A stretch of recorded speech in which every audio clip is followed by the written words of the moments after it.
Good morning, this is the Eager Beaver Show. You are listening to a True North Eager Beaver Media Incorporated podcast.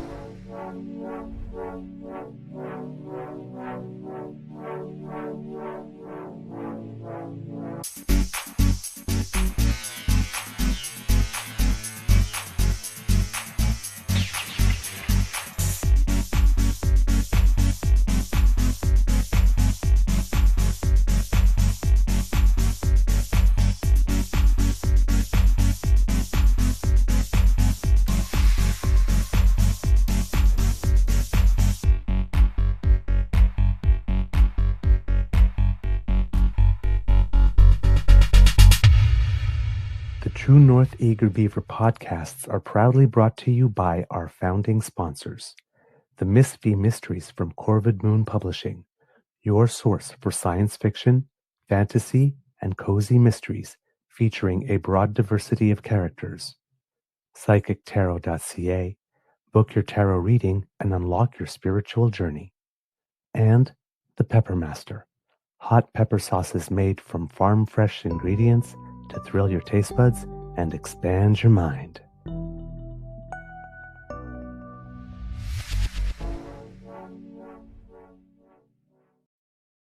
Whoops, that was a little weird. Well, good morning and hello, kids and cubs, and welcome to season 5 and episode number 829 of the Daily Beaver Morning Show. Oh, Canada. Always 100% Canadian. Today, recording day is Tuesday, January 13th, 2026, and yet another gray winter day here at the Beaver Lodge. Oh, God, I need some sunshine. I really do. I am your host, the Eager Beaver, pronouns he, him, hey, Mr. Beaver A, and not with me as usual is my good friend, Mr. Grizzly. A big thank you goes to our podcast founding sponsors, the Pepper Master, the Miss V Mysteries from Corvid Moon Publishing, and PsychicTarot.ca. Damn, fam, how is your mental health today? Mine? Pretty darn good. Got more sleep than I usually do last night, which was nice. Got to bed earlier than I usually do, which was nice. Had a lovely evening last night. There's a gay men's discussion group that takes place around town, and they call it, I think, Pride and Plates, where people bring stuff and we potluck and then sit around the table and gab a little bit. And it was my first time having gone. My beaver sweetie has gone a couple of times and asked me if I wanted to join last night. And I was sitting there thinking, it's like, I do want to go, but it's 6 to 8 and curling yesterday afternoon was 1:30. So basically I was back home for 1 hour and after the match, and then we'd have to go again. By the way, match which we won. Hey, so I'm kind of happy about that. And which means, getting back home relatively late to start show prep and all of that kind of stuff. But yeah, decided, it's an opportunity for an activity together. So I decided to agree to maybe a little bit more of a harrowing schedule. And I am glad I went. First of all, didn't know that there was that many of us in the city.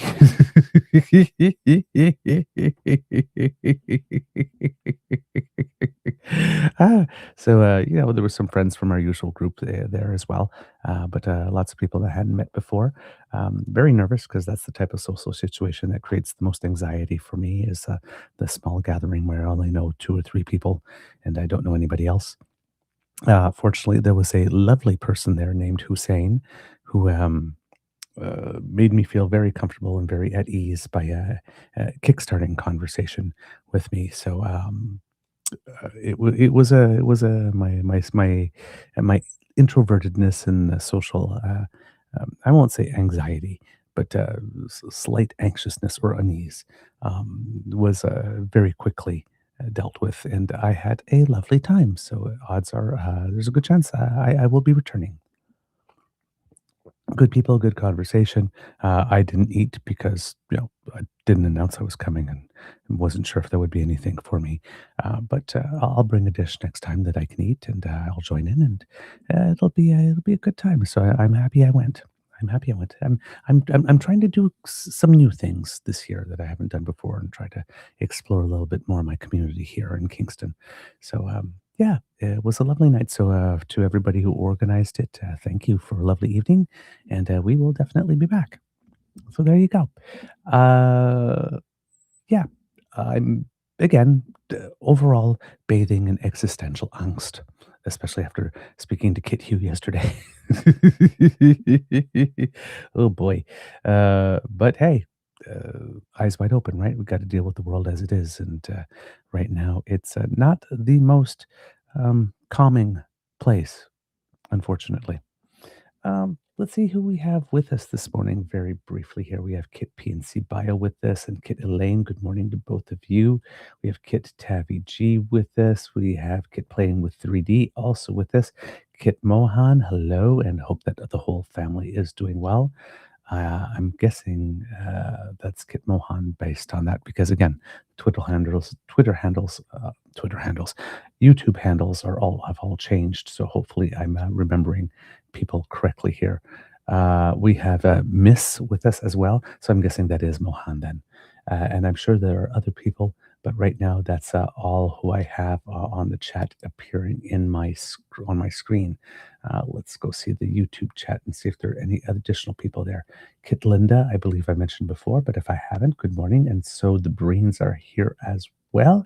So is Kit Bucky. So is Kit Hyper T. Hello to all of you. And looking into the magic mirror, seeing, magic monitor, I should say, Kit Uncover and Kit Nona Kowal are here as well. And I believe that is everyone. If I've missed you, I hopefully I will catch you later on during the show and give you a little shout out. All right. Um, I see there's some comment about the title of the show already. To be totally honest, kids and cubs, it's a bit of a reach because it was oddly enough a relatively slow news day yesterday, which is kind of refreshing. It allows us to time to catch up on some other things. And there will be plenty of news over the next coming days because it is tomorrow that the Prime Minister will be starting his 4-day trip to China. And again, we'll then be moving on to Qatar, I believe, and then going on to the WEF, which will obviously lead to a whole bunch of anti-Semitic or inspired or tinged um, or commentary online that is rooted in anti-Semitism. So, to our Jewish friends who watch the show, uh, we know it's coming. So, so sorry for what you're going to be experiencing over the next few days. And it's going to be a little difficult for the conservatives or the pro PP people to get all upset about that because it seems that Donald Trump is going to be hanging out at the WEF too. So it's going to be fun watching their minds engage in a whole bunch of gymnastics to justify why it's super cool that Donald Trump is there, but not that Mark Carney is, as we have some tea. Mm, yes. And then there was something that happened not too long ago. In the chair of the Fed, U.S. Federal Reserve in the United States, Mr. Jerome Powell, as you know, if you've been following American politics a lot. Um, and we try not to delve too much on the show. There are certain things that we have to pay attention to every now and then, especially if it deals directly with us. But you know, there's plenty of other news sources for that when we try to focus on Canada a little bit. Uh, but this is an important one because, as you know, we talk a lot about economics on the show, and the United States is trying, well, Donald Trump has been trying to force the Federal Reserve to lower interest rates much faster because, well, he needs a sugar high, right? Number one, the impact of his tariffs are being felt. And, well, you know, if you can put a little more money, if you can put back in the left pocket what it is you took out of the right for a little bit, maybe people won't notice that you're robbing them blind. is basically the Trump theory, at least in the lead up to the midterms, right? So he has been really going after Jerome Powell, tried basically smearing him in the public sphere, in the public domain, left, right, and center. And it hasn't to try to provoke him to leave, and it hasn't worked. Jerome Powell seems to have not gotten the memo that he was supposed to obey in advance. So it would appear that Donald Trump is doing to Jerome Powell the same thing he did to James Coney, to Letitia James. He's going the litigation route, trying to intimidate someone through through litigation, trying to bury them in legal fees, and hopefully that they will make, say, uncle. Under the current regime in the United States, it appears that you charge people first and then look for the crime. The charges against James Comey were thrown out by the courts. The charges against Letitia James were thrown out by the courts. I have a pretty good feeling that the charges that Trump has just announced against Jerome Powell will probably be thrown out by the court. Um, Oddly enough, a lot of the charges um, against these people, at least Letitia James, had something to do with not being honest on documents that she that she filled out when applying for a mortgage, which is very ironic considering that which was found guilty, Mr. 34 felonies. Yes, indeed. So, sorry, I shouldn't say charges against Jerome Powell. That would not be accurate. Um, there's an open investigation. Let's put it that by federal prosecutors. This, according to Glenn Thrush and Colby Smith of the New York Times. The U.S. Attorney's Office in the District of Columbia has opened a criminal investigation into Jerome H. Powell, the Federal Reserve Chair, over the central bank's renovation of its Washington headquarters and whether Mr. Powell lied to Congress about the scope of the project, according to officials briefed on the situation. The inquiry, which includes an analysis of Mr. Powell's public statements and an examination of spending records, was approved in November by Janine Pirro. Judge Janine. A longtime a longtime ally of President Trump, who was appointed to run the office last year, the official said. The investigation is a remarkable escalation in Mr. Trump's long-running pressure campaign on Mr. Powell, whom the president has continually attacked for resisting his demands to slash interest rates significantly. The president has threatened to fire the Fed chair even though he nominated Mr. Powell for the position in 2017 and raised the prospect of a lawsuit against him related to the $2.5 billion renovation, citing incompetence. This from the man who had the entire east wing of the White House torn down without any approved plans for what was going to replace it. But it's the Federal Reserve who is incompetent, and Mr. Powell specifically, especially when it comes to renovations. We are to believe. We're being asked to believe. Mr. Trump told the New York Times in an interview last week that he had decided on who he wants to replace Mr. Powell as Fed chair. He's expected to soon announce his decision. Kevin Hassett, Mr. Trump's top economic advisor, is a frontrunner for the top job. That would be very, very bad. Not only has he not performed particularly well in front of the cameras in his current job, many times not having anything to say or scrambling to try to make something fit when it clearly doesn't. But again, it's going to create a situation where just like the whole world can no longer really trust any data it gets from the Bureau of Labor Statistics from the United States because Trump fired the person who was heading that on 1 month when he got bad numbers. So now it looks like it makes it look like he wants the Bureau of Labor Statistics to only print numbers or spin them in a way that's favorable to him.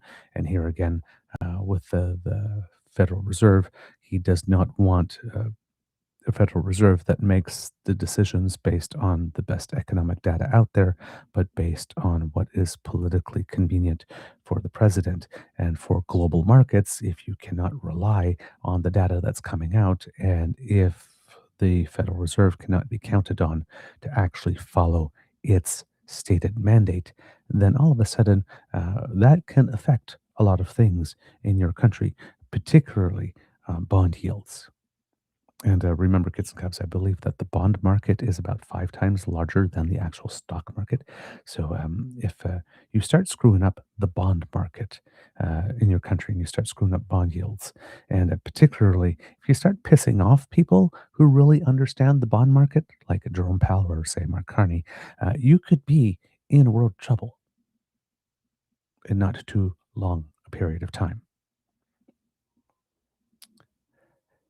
So, yeah, having a Kevin Hassett as the chair of the Federal Reserve probably would not be a good sign to international markets and also to very, very, very, very rich people who have their money invested in those markets. More on them later. Mr. Trump's let's try that again. Mr. Trump's top economic advisor is a frontrunner for the top job. While Mr. Powell's term as chair ends in May, his term as a governor runs through January 2028. Mr. Powell has not disclosed whether he plans on to stay at the central bank beyond this year. Continuing on with the article here. Mr. Powell, in a rare video message released by the Fed, acknowledged on Sunday that the Justice Department had served the central bank with grand jury subpoenas days earlier. He described the investigation as, quote, unprecedented and questioned the motivation for the move, even as he affirmed that he carried out his duties as chair with, quote, without political fear or favor. The Fed chair warned that the investigation signaled a broader battle over the Fed's independence. Quote, the threat of criminal charges is a consequence of the Federal Reserve setting interest rates based on our best assessment of what will serve the public rather than following the preferences of the president, Mr. Powell added. This is about whether the Fed will be able to continue to set interest rates based on evidence and economic conditions, or whether instead monetary policy will be directed by political pressure or intimidation. Spokesperson for Attorney General Pam Bondi did not comment on the investigation, but said Ms. Bondi had, quote, instructed her U.S. attorneys to prioritize investigating any abuses of taxpayer dollars. Oh, Lord, the irony. Quote, starting an investigation is one matter, presenting sufficient evidence to secure an indictment from a federal grand jury or making it stick is another. Indictments against two of Mr. Trump's top targets, the former FBI Director James B. Comey and Letitia James, the New York Attorney General, were thrown out in November by a federal judge. An investigation to Senator Adam B. Schiff, Democrat of California, has yet to yield enough evidence to present to a grand jury. Congress granted the Fed the authority to set interest rates free of meddling from presidents whose political fortunes are often tethered to how the economy is faring. Rather, lawmakers stipulated that the central bank should pursue low, stable inflation in a healthy labor market. Prosecutors in Ms. Pierre's office have contacted Mr. Powell's staff multiple times to request documents about the renovation project, according to an official with knowledge of the investigation, who discussed an open inquiry on the condition of anonymity. Asked about the inquiry, Mr. Trump told NBC News that he had no knowledge of the U.S. Attorney's investigation. Quote, I don't know anything about it, but he's certainly not very good at the Fed, and he's not very good at building buildings, he said. Mr. Trump added that the subpoenas from the U.S. Attorney's Office had nothing to do with interest rates. Quote, I wouldn't even think of doing it that way, he said. What should pressure him is the fact that rates are far too high. That's the only pressure he's got. That's a lie. Lawmakers from both parties questioned the premise of the investigation. Senator Tom Tillis, Republican of North Carolina and a member of the Banking Committee, vowed to oppose the confirmation of any nominee for the Fed, including any coming chair vacancy, citing reports of subpoenas. If there were, quote, if there were any remaining doubt whether advisors within the Trump administration are actively pushing to end the independence of the Federal Reserve, there should now be none, he said in a statement. It is now the independence and the credibility of the Department of Justice that are in question. Senator Elizabeth Warren of Massachusetts, the top Democrat on the committee, expressed similar skepticism. Quote, as Donald Trump prepares to nominate a new Fed chair, he wants to push Jerome Powell off the Fed board for good and install another sock puppet to complete his corrupt takeover of America's central bank, she said in a statement. The U.S. Attorney's investigation into Mr. Powell underscores Mr. Trump's larger clash with the Fed. I was just about to say that Donald Trump had tried to remove another governor, and the story's going there right here. So let's go into it. Other broadsides have included an effort to oust Lisa D. Cook, a governor at the central bank, whom Mr. Trump tried to fire over allegations, once again, of mortgage fraud. Presidents are able to remove officials at the Fed only for, quote, cause, which has typically meant malfeasance or dereliction of duty. The Supreme Court will hear arguments for Ms. Cook's case on January 21st. I assume that they, too, will be thrown out of court. The renovations at the center of the investigation into Mr. Powell broke ground in 2022 and are set to be completed in 2027. They are estimated to be about $700 million over budget. The project involves expanding and modernizing the Mariner S. Eccles building and another building on Constitution Avenue, which dates to the 1930s. The Fed has said that neither of those buildings has been, quote, comprehensively renovated since their construction nearly 100 years ago, suggesting they were in need of significant overhaul. Part of the project includes removing asbestos, which costs a fortune. Don't ask us how we know, and lead contamination, as well as making the facilities compliant with laws related to accessibility for people with disabilities. A 2021 version of the Fed's proposal described private elevators and dining rooms for top policymakers, water fountains, and new marble features, in addition to a rooftop terrace for staff. Pressed at a congressional hearing in June, Mr. Powell denied that many of those features were part of the latest proposal. Quote, "There's no VIP dining room, there's no new marble," he said. "We took down the old marble. We're putting it back up. We'll have to use new marble where some of the old marble broke, but there's no special elevators. There's just old elevators that have been there." Mr. Powell added that the project's plans had, quote, "continued to evolve and that some features that had been initially incorporated were scrapped." After Mr. Powell's testimony, the Fed published a frequently asked questions post on its website that reaffirmed Mr. Powell's answers to lawmakers. In explaining the cost overruns, the central bank has cited expenses tied to materials, equipment, and labor, as well as unforeseen circumstances such as more asbestos than anticipated and soil contamination. So, the President of the United States is trying to intimidate the chair of the Federal Reserve, and probably more members of it, by basically saying that the renovation of their buildings, which is under their management, has somehow been accomplished with malfeasance, and that Powell in particular would have lied to the Senate about that because, yes, the US government frequently pursues people who have been shown to lie to the Senate. Number one. Number two, um, yes, because government reconstruction, renovation projects always come in exactly on time and on budget. I have a long history of doing that. Mm. And buildings, two buildings that have not been renovated in over 100 years, especially government buildings. Um, you can do that for like, yeah, what, pennies on the dollar.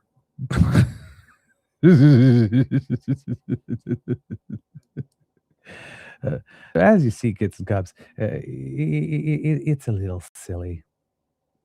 It's a little silly, but that's the game, right? Tie people up in. Uh, he's probably the most litigious person in the history of the United States. So tie everyone up in legislation. Try to make it cost so much that they give up and they roll over and just give you what you want. Strategy number one. So Jerome Powell, of course, the plan was, at least from people at Trump World, was for him to go, "Oh, no, no, no, no, please do not launch a probe or investigation. My life will be ruined somehow, and I won't be able to stand it. Please, I'll give you anything you want if you just don't do that." And, it would the chair of the Federal Reserve also did not get that memo because in response, he just to do this, kids and cubs. And please take a listen to stay here. All right. Of Justice served the Federal Reserve with grand jury subpoenas, threatening a criminal indictment to my testimony before the Senate Banking Committee last June. That testimony concerned in part a multi-year project to renovate historic Federal Reserve office buildings. I have deep respect for the rule of law and for accountability in our democracy. No one, certainly not the chair of the Federal Reserve, is above the law. But this unprecedented action should be seen in the broader context of the administration's threats and ongoing pressure.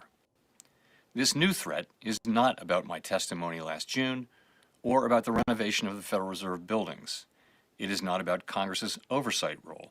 The Fed, through testimony and other public disclosures, made every effort to keep Congress informed about the renovation project. Those are pretexts. The threat of criminal charges is a consequence of the Federal Reserve setting interest rates based on our best assessment of what will serve the public, rather than following the preferences of the president. This is about whether the Fed will be able to continue to set interest rates based on evidence and economic conditions, or whether instead monetary policy will be directed by political pressure or intimidation. I have served at the Federal Reserve under 4 administrations, Republicans and Democrats alike. In every case, I have carried out my duties without political fear or favor, focused solely on our mandate of price stability and maximum employment. Public service sometimes requires standing firm in the face of threats. I will continue to do the job the Senate confirmed me to do, with integrity and a commitment to serving the American people. Thank you. Good evening. So, Mr. Powell did not get the memo to obey in advance. Is standing up to Donald Trump, is calling out the game, is calling the bluff, and is basically saying, my mandate comes from the Senate. They approved me. You may have nominated me, but they approved me. So I'm going to keep on doing the job that the Senate has given me its approval to do. Got Kit Bucky here. Going, Powell's statement is exactly the kind of resistance that is needed right now.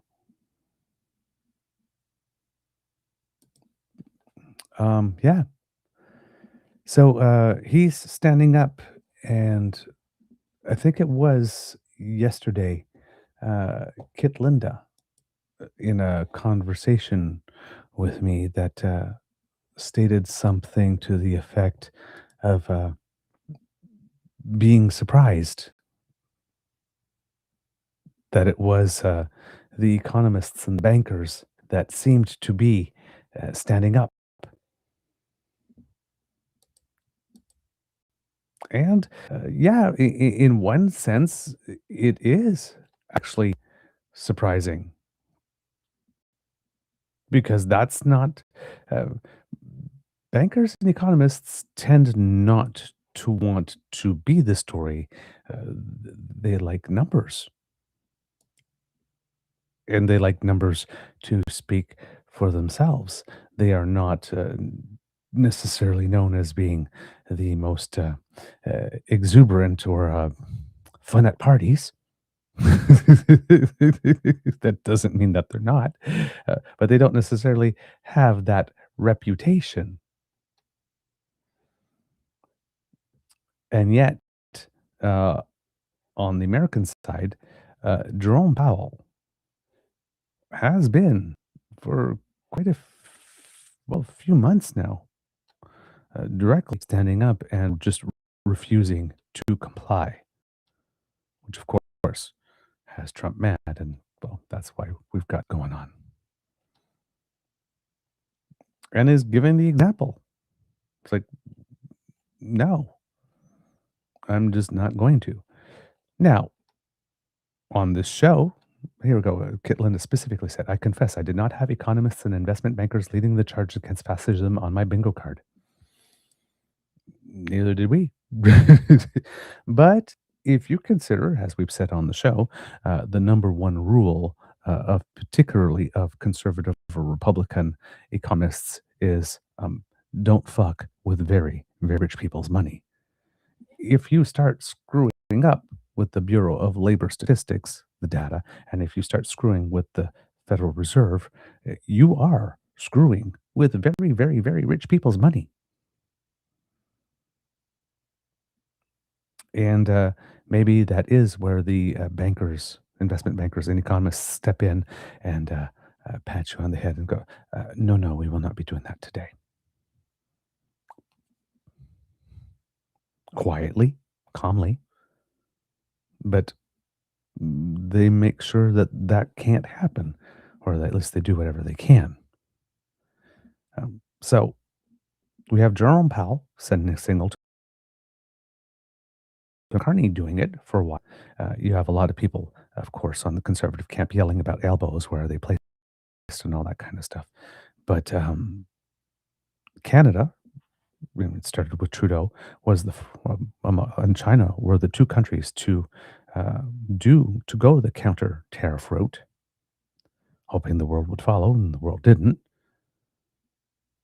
But meanwhile, you have Canada in the background here, trying to link CPTPP and the CETA blocks together, for Canada joining in the SAFE program, trying to develop itself as the alternative hub here, in the Americas for transatlantic opportunities in trade and defense procurement.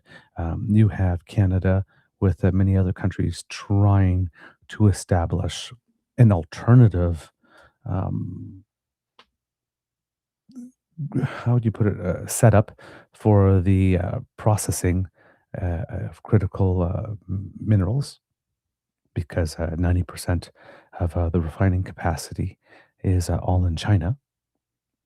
You have uh, Canada very openly, for everyone to see, doing a whole bunch of negotiations with many other countries and trying to strike other trade deals, letting the United States know that not only do we have things that you want, but we have things that everybody else wants too.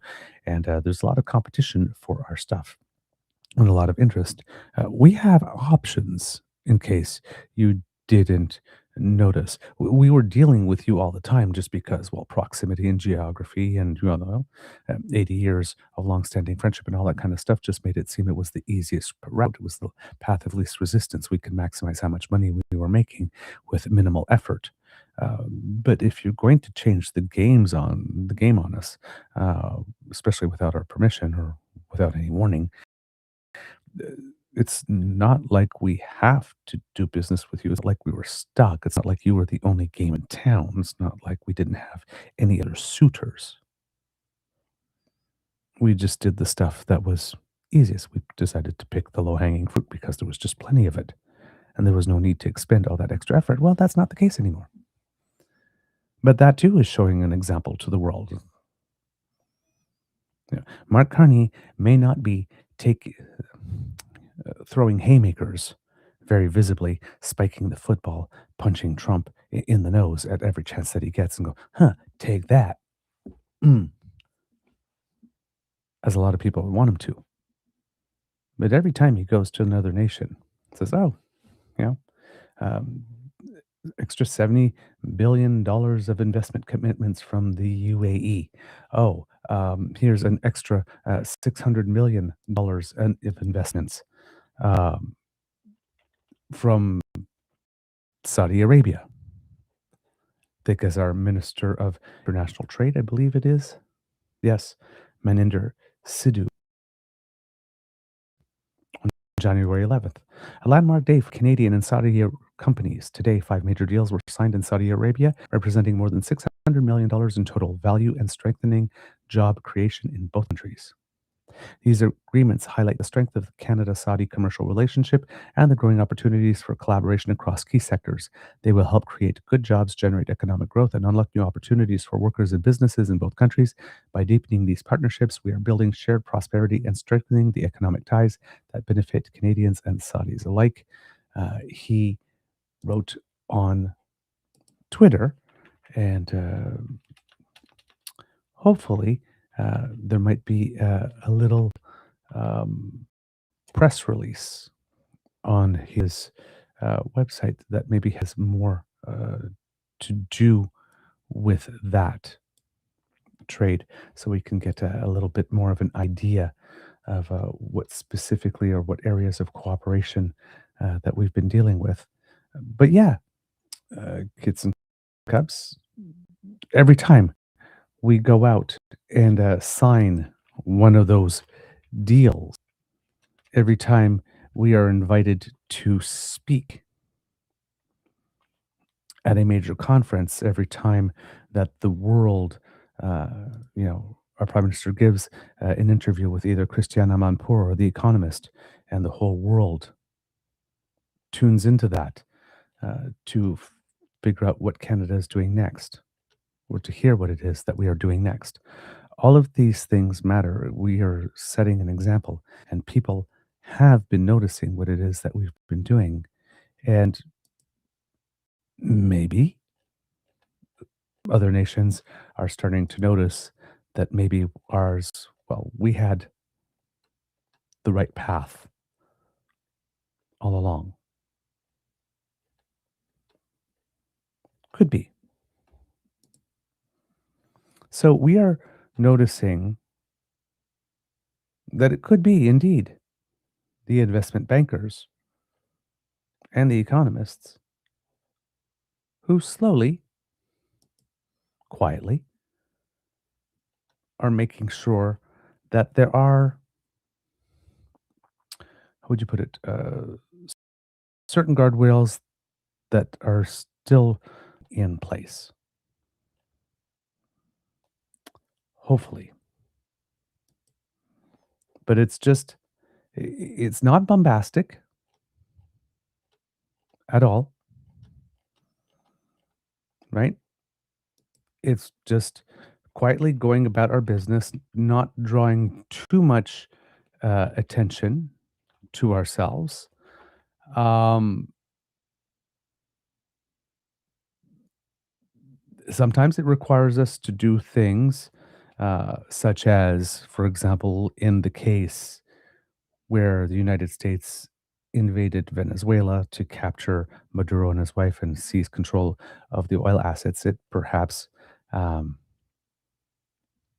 involves us not outright saying, we condemn this action.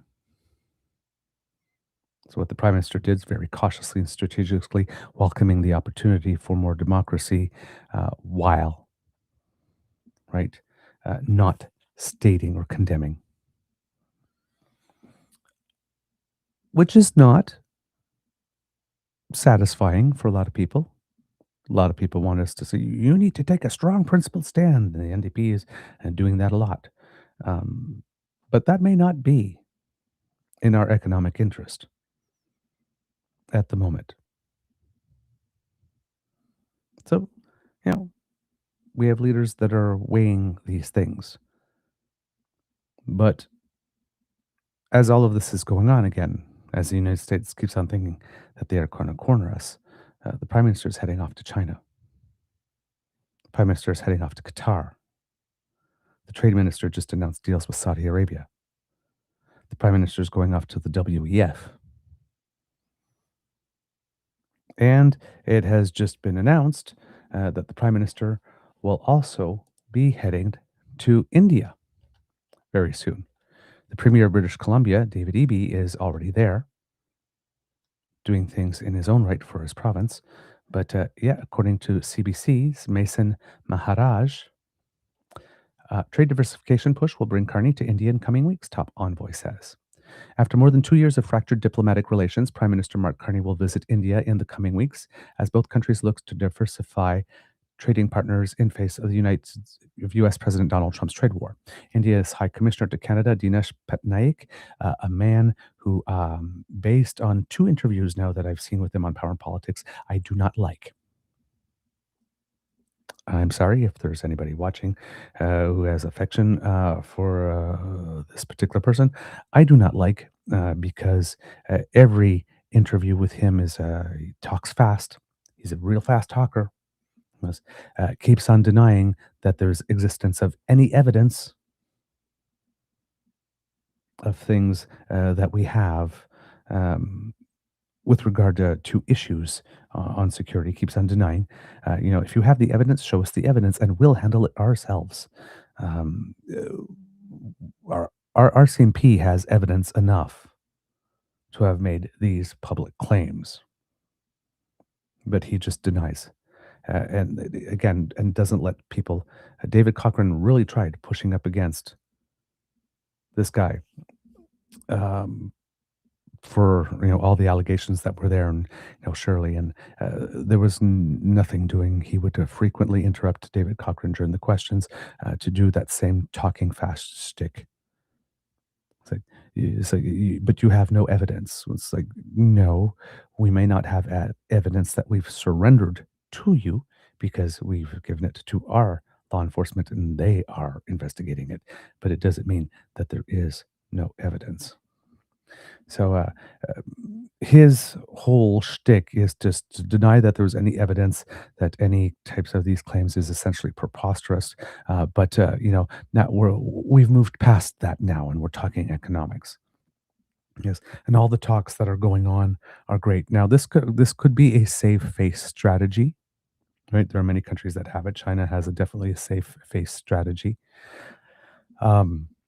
So that's what this could be. Just deny everything, deny everything, deny everything. But behind the scenes, if Secret Service is talking to Secret Service, there they might admit there's a couple of things and make some changes, but publicly always deny. Our government does not do those type of things.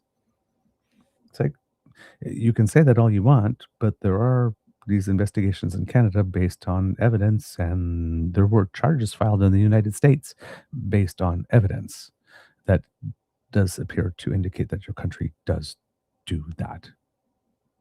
None of them have been proven in court yet, but there's enough to get to investigations and charges, right? And then, of course, the deflection comes, well, the charge isn't against anyone in our government or something like that. So again, there's no evidence that it's us or whatever. But there's just no acknowledgement. And that part I find is very off-putting when I see him. And it's a strategy that I've seen many times from representatives when it comes to this type of thing. It's not just the High Commissioner. So, yeah.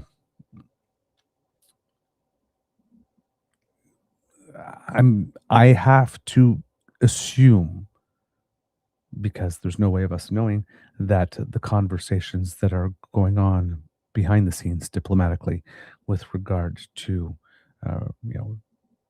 not committing extrajudicial killings, for example, on our soil, are being taken seriously for us to be having this rapprochement. But it would just be nice if the public face would evolve in consequence with what's going on here. It wouldn't be that hard for the High Commissioner to indicate, even if he said, well, clearly this is a misunderstanding between our countries, but we definitely don't want to have this tension, so we will work very hard to resolve it, or something. But there just seems to be no admission that there's anything whatsoever to be changed on their side. Patnaik said the renewed diplomatic ties are a sign that trust is back in the system, and diplomats, quote, are catching up on work missed, what he calls a slight gap in relations. So the whole thing with Hardeep Singh Nijjar and the accusations and the RCMP having accused agents of India's government of involvement in homicides, extortion, and threats in Canada, and the deep freeze that led to that, along with ridiculous claims in India media that the Prime Minister of Canada's jet was loaded with cocaine, things like that, that all of this was merely a slight gap in relations. That's how we're going to wallpaper over that. We're just going to call it a slight gap, pretend it didn't happen, and move on. We have always said it's preposterous, absurd. It's something we don't do, said Patnaik. Okay. There are criminal investigations and charges in the United States, but okay, it's something you don't do. 4 men, all Indian nationals who arrived in Canada several years ago, have been accused of carrying out the killing of Nijjar. Quote, there's no case against the government of India, said Patnaik, adding that the accusations were brought forward by Prime Minister, quote, who is no longer here. There's a new Prime Minister who's changing the way Canada behaves, said Patnaik. The old Prime Minister lied. We've got a new Prime Minister now. The old Prime Minister is no longer here, so we don't need to talk about that. There's no case against the government of India. It's against operatives.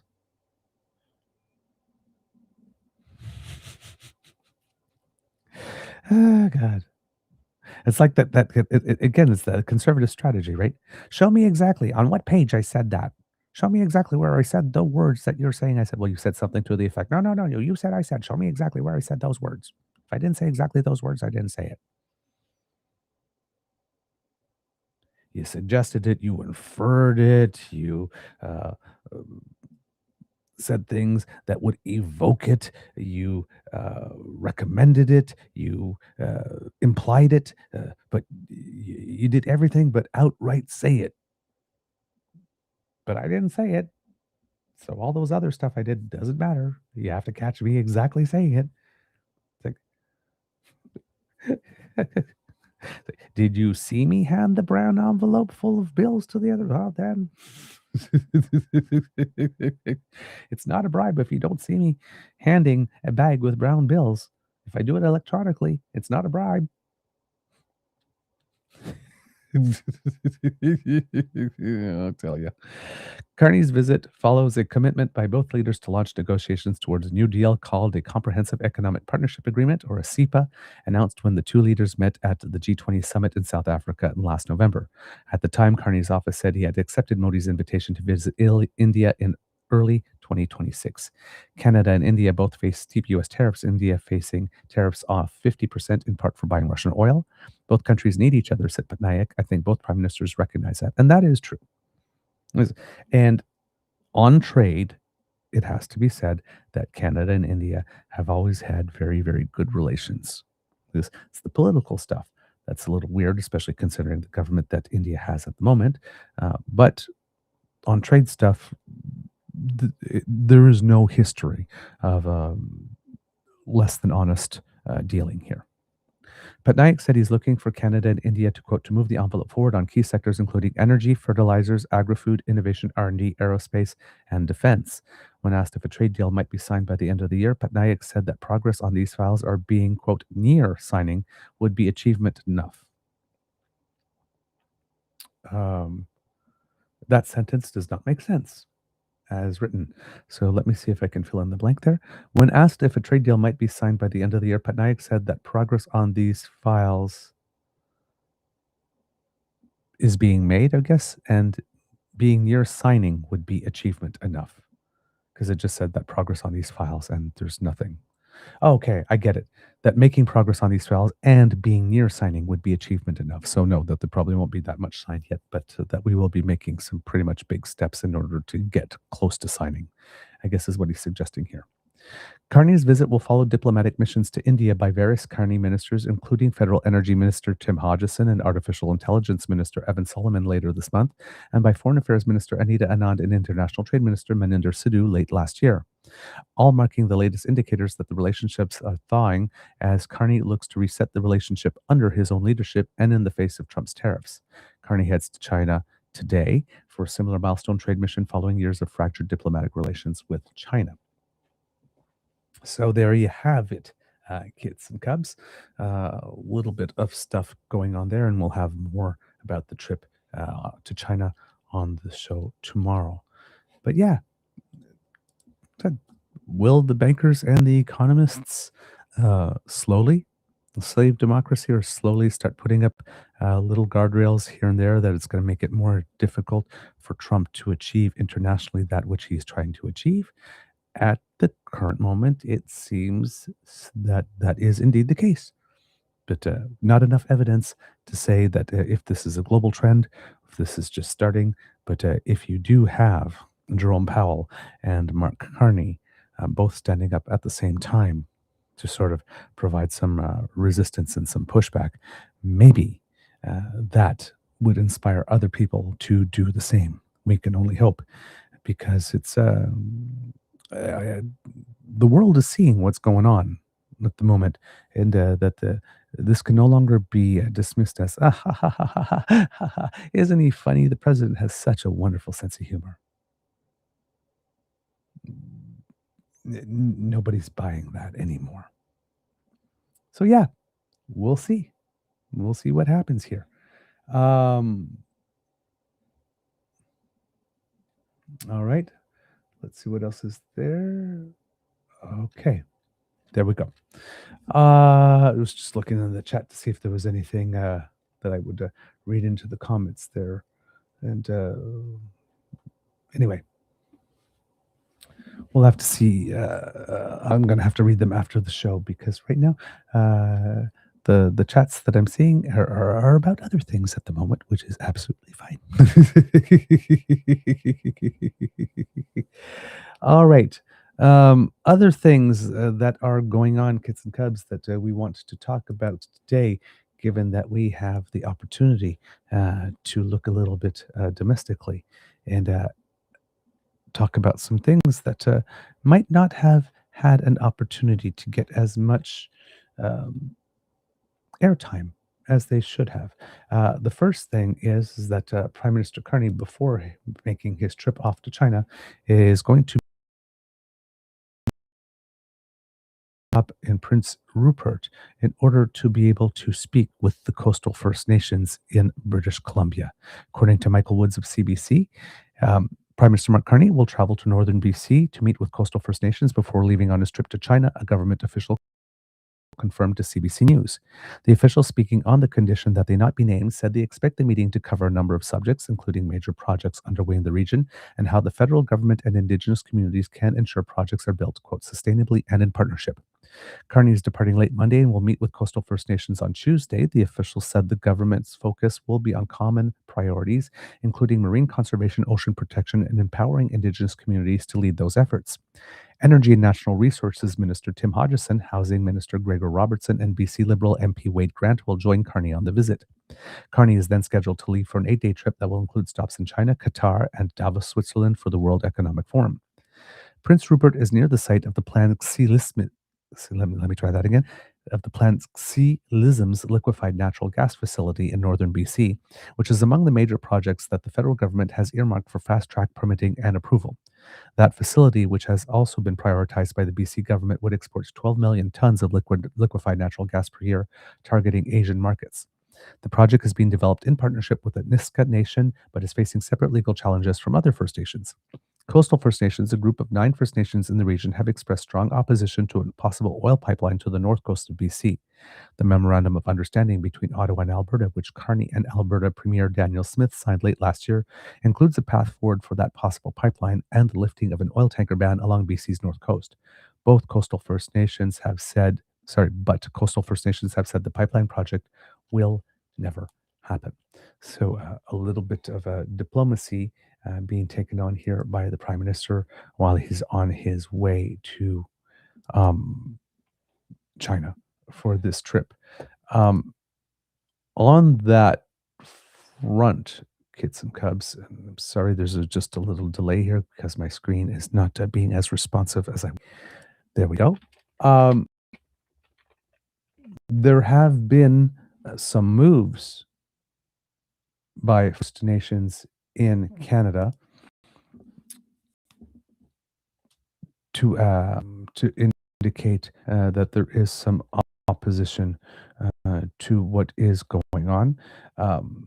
There's a lot of people on the pro-separatist side, including lawyer Keith Wilson, are trying to basically quell. He's been posting certain things out there that says, Indigenous people, don't worry. When we break up with Canada, everything for you is going to be fine. We're going to respect absolutely everything.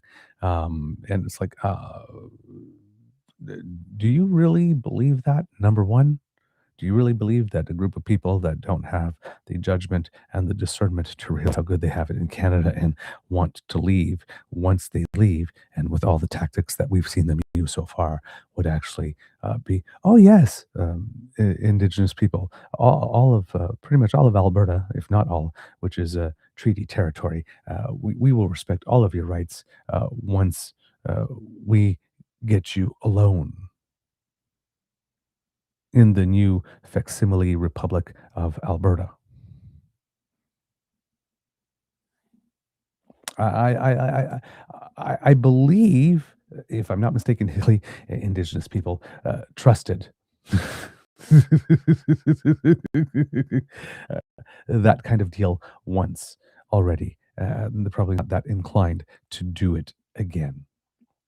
But according to our friends at the breakdown here, uh, the Blood Tribe has issued a communique on January 8th that states the Blood Tribe is firmly opposed to recent efforts to promote Alberta's separation from Canada and to changes in Alberta law that weaken protection for our treaty and Aboriginal rights.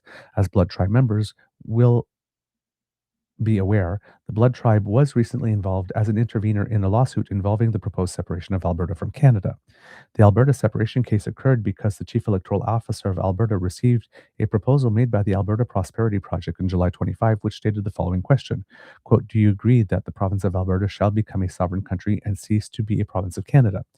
After receiving this question, the Chief Electoral Officer asked the court whether the question contravened the Constitution Act of 1982. Justin, I'm gonna guess here is Feesby because it's a little small and a blurry here. The judge who was hearing the Alberta separation case was very interested in hearing the perspective of the Blackfoot Confederacy nations, especially on the issues of treaty rights and international borders, and granted intervener status to Siksika, Piikani, and the Blood Tribe. The Blood Tribe provided written and oral submissions and argued that the proposed question did in fact contravene the Constitution Act of 1982.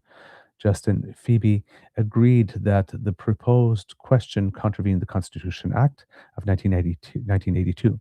In reaching this decision, he relied on and adopted evidence and arguments by the Blood Tribe and made some important findings relating to the arguments advanced by the First Nation interveners, including the Blood Tribe.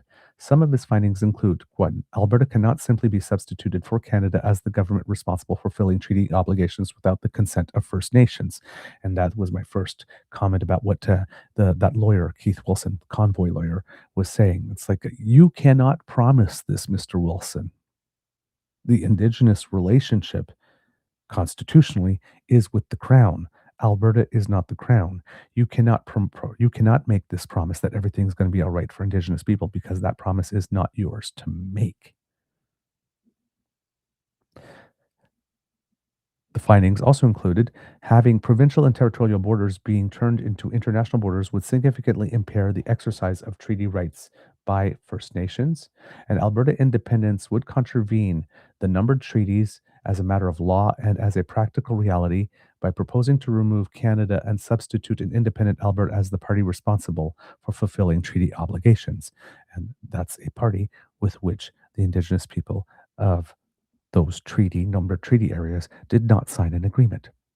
Justice Phoebe was very critical of Alberta's position on the issue of protection of treaty and Aboriginal rights and made the comment that Alberta's argument on this point was not just wrong, it was dishonorable. Justice Phoebe said that true reconciliation demands that governments do better. Despite Justice Phoebe's strong criticism of Alberta's actions, namely trying to change the law to avoid the decision in the Alberta separation case, Alberta still went ahead and changed the law through Bill 14. Importantly, the final version of Bill 14, quote, I don't know what, I can't read that one. I think it's Justice Statutes Amendment Act, removed the ability for the Chief Electoral Officer to ask the court whether a referendum question is constitutional. Now, only the Alberta Minister of Justice has that power. The Alberta Minister of Justice does not necessarily have to be a lawyer or have any training or legal background, is now deciding whether or not questions are constitutional. A new petition is now being circulated with slightly different wording. Quote, "Do you agree that the province of Alberta should cease to be part of Canada and become an independent state? If enough signatures are collected, Alberta will be legally required to hold a province-wide referendum on independence." The Blood Tribe stands with other treaty nations in firm opposition to this petition and all the efforts to undermine and erode the foundations of our treaty relationships. Alberta cannot even ask a separation question without our consent. The Blood Tribe has made its position known to the Alberta government and is actively exploring all available legal avenues to protect and uphold our treaty and Aboriginal rights, our treaty relationship, and our traditional territory. The Blood Tribe will continue to keep members informed about court developments, legal challenges, and any actions affecting treaty and Aboriginal rights. And they end with, "Our treaties are sacred and our consent matters. Our rights are not negotiable. There you go. And they are not the only Indigenous group or nation to have done this. On January 9th, it is, there was a statement from the First Nations of Treaty 7 and Treaty 8.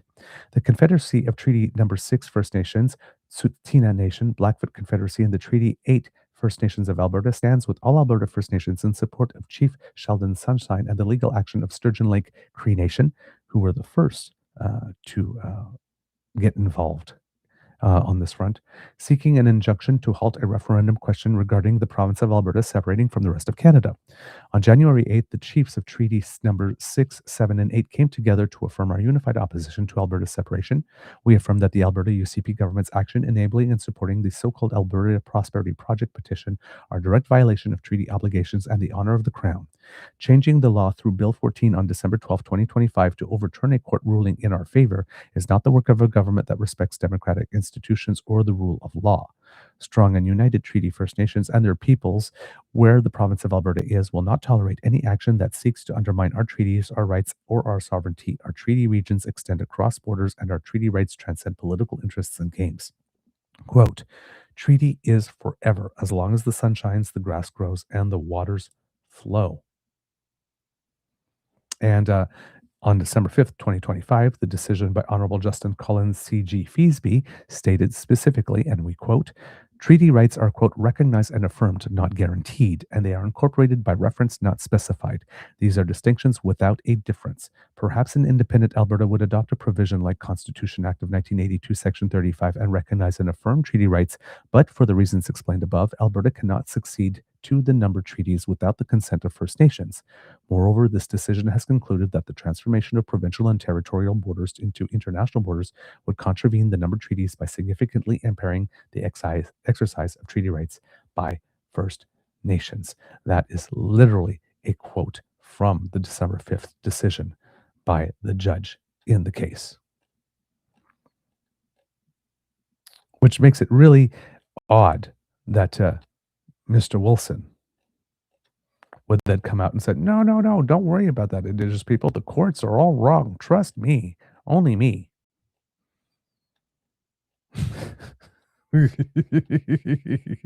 Everything will be fine. Everything will be fine. Don't worry about it. Oh, God. Some people, right? And then, of course, we have Sturgeon Lake Cree Nation, I believe it is, that had filed the original request that went to court and sought the injunction against this. So to basically try to stop what's going on here. This is from January 2nd. Sturgeon Lake Cree Nation files claim over separatist petition. No separation of Alberta from Canada can occur without First Nations consent. This is treaty land. This is the law. Despite this, today, the Chief Electoral Officer followed the blatantly unconstitutional law passed by the UCP and approved a separatist petition in violation of Treaty 8. This petition will invite foreign interference in economic, societal, and legal harm on all Canadians who live in Alberta, but especially all First Nations. This was approved all while the courts were closed. They reopened Monday. Tonight, we have filed a statement of claim in the Alberta Court of King's Bench against Alberta, Canada, and the Chief Electoral Officer for failing to diligently implement the treaty and for breaching the treaty.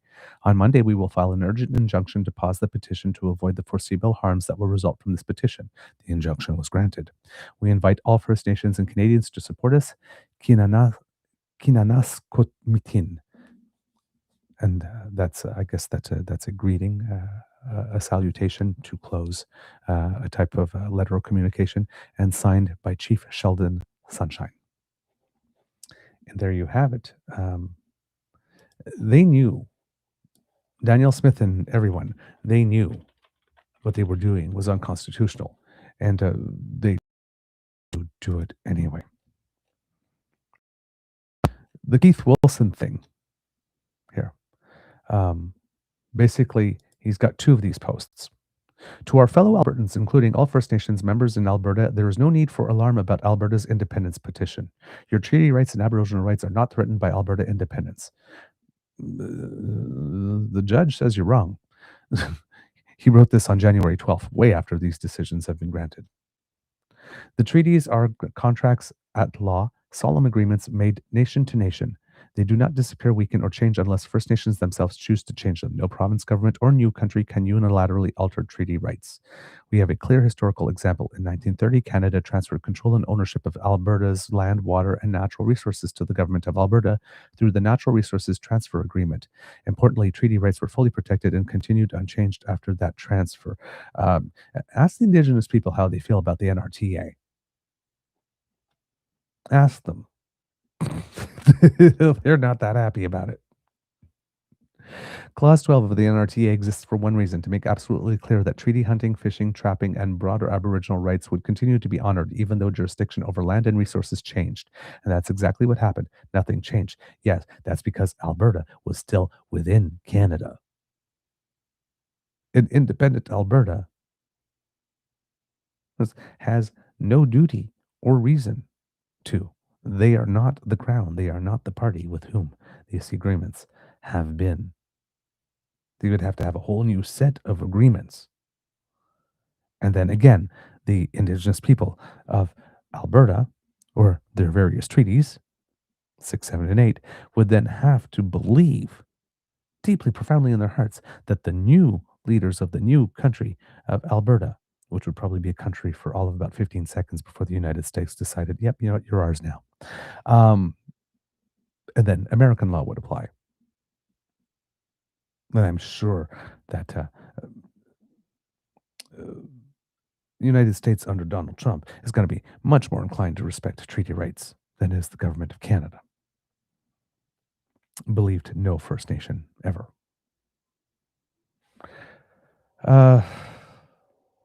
Wow. Alberta independence would work on the same legal principle. This is just Keith Wilson saying it. He's got no standing. He's got no authority to make these promises. This is literally just wish casting. Just telling people what they want to hear. Trying to, going fishing for suckers, essentially. Alberta independence would work on the same legal principle. Jurisdiction can change without extinguishing or diminishing treaties. A new nation of Alberta would have both the legal ability and the legal obligation to respect and uphold a treaty and Aboriginal rights, just as Alberta has since 1930. No, a new nation of Alberta would not have a legal obligation to respect it. That's a lie. Treaties are not based on fear or politics, as the press release below correctly states. Our treaty regions extend across borders, and our treaty rights transcend political interest in games. Treaty and Aboriginal rights are based on law, honor, and mutual recognition. Independence does not erase those foundations. And if treaty and Aboriginal rights are based on law, honor, and mutual recognition, can we say that law and honor and mutual recognition is what's happening in the push for Alberta separation? No. So why would anybody in their right mind believe that those things would be present after separation, should it happen? Bottom line, just as treaty rights survived and remained intact in 1930, they would remain intact today. Alberta independence does not threaten the treaties or Aboriginal rights. There is room for calm discussion, clarity, and mutual respect, not alarm. All of that is bullshit. All of that is absolute, utter, complete bullshit.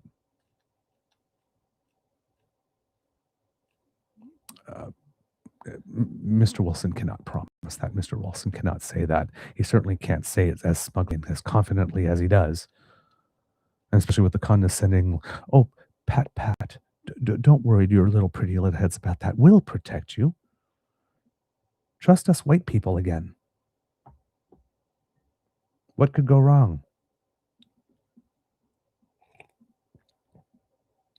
Yeah, I have a feeling that the First Nations are going to continue their legal actions. And rightfully so.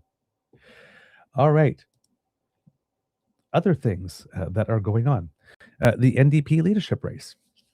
There's two stories about the NDP out there that have come out in the last little while and are very important. One is about the race, and one is about the party itself. According to David Thurton, says the NDP leadership race could be turning into a nail biter with no clear winner in sight, but it's unclear if Canadians are tuning in.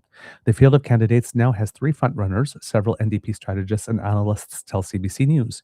Weeks before the critical membership sign-up deadline of January 28th, the outcome remains unpredictable, with no particular candidate having a sure path to victory and all showing signs of momentum.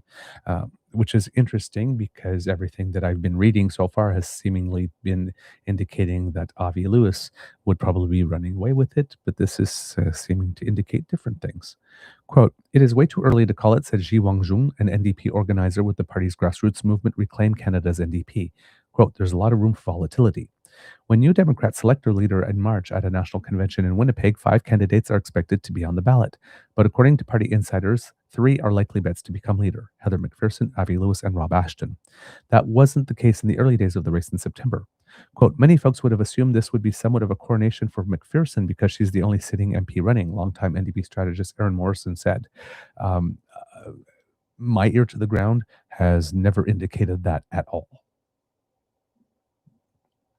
But again, I'm not heavily involved in NDP politics, so but that's the first that I've heard that the assumption would have been that it is her that would be leading. Much of McPherson's campaign has been about presenting her as a stable leader with a proven track record of getting elected and taking on Conservatives in Alberta. Many within the party consider her the establishment candidate backed by staffers who worked previously for leaders like Jack Layton and Jagmeet Singh. McPherson, like the other candidates, is in a final push to sign up as many members as possible. The NDP's one member, one vote system makes signing up new members and getting lapsed members to renew critical. McPherson's event schedule points to a ground game concentrated in prairie provinces, particularly Alberta. The province represents a sizable membership base for New Democrats. According to some NDP insiders, Alberta in particular could have an outsized influence in the race since provincial New Democrats can easily become members of the federal party. This could give McPherson, an Edmonton MP who earned the endorsement of former Alberta NDP Premier Rachel Notley, the upper hand. Neither the federal party nor the Alberta NDP would provide updated membership numbers to CBC News, but more than 85,000 members were eligible to vote in the 2024 leadership race that elected Naheed Nenshi as the Alberta NDP leader and the province's opposition leader. Georgian Leichnitz, a former NDP strategist and frequent panelist on CBC's Power and Politics, cautions against the assumption that tens of thousands of Alberta NDP members could join the federal party. Quote, "In Alberta, there were significant numbers of people who joined the party in order to vote for Naheed Nenshi," Leichnitz said. "However, most of those members have lapsed now, so they're not currently members. Plus, Alberta NDP members now have the choice of opting out of federal membership. Similarly, it might be incorrect to, I'm going to have to mention that, is before, if you were signing up to be a member of a provincial NDP, you were automatically signed up to be a member of the federal NDP as well. And certain provinces have broken away with that rule since, the post Jack Layton era and the party constantly decreasing in support. And Alberta is one of those provinces that have done that. Similarly, it might be incorrect to assume British Columbia would deliver a massive number of votes for Lewis. Leichnitz notes that Lewis, who previously ran unsuccessfully in Metro Vancouver, quote, "made a lot of enemies opposing BC NDP politicians and policies, like criticizing new fossil fuel expansion, such as BC's LNG infrastructure. Lewis's campaign does have more polish than that of the others, with slick online branding and social media videos that resemble those of Democratic Socialist and populist New York Mayor Zohran Mamdani, who won the Democratic primary against the odds. Lewis's campaign has also bored Mamdani's proposal for government-backed grocery stores, which promise to offer a public option that delivers affordable food staples.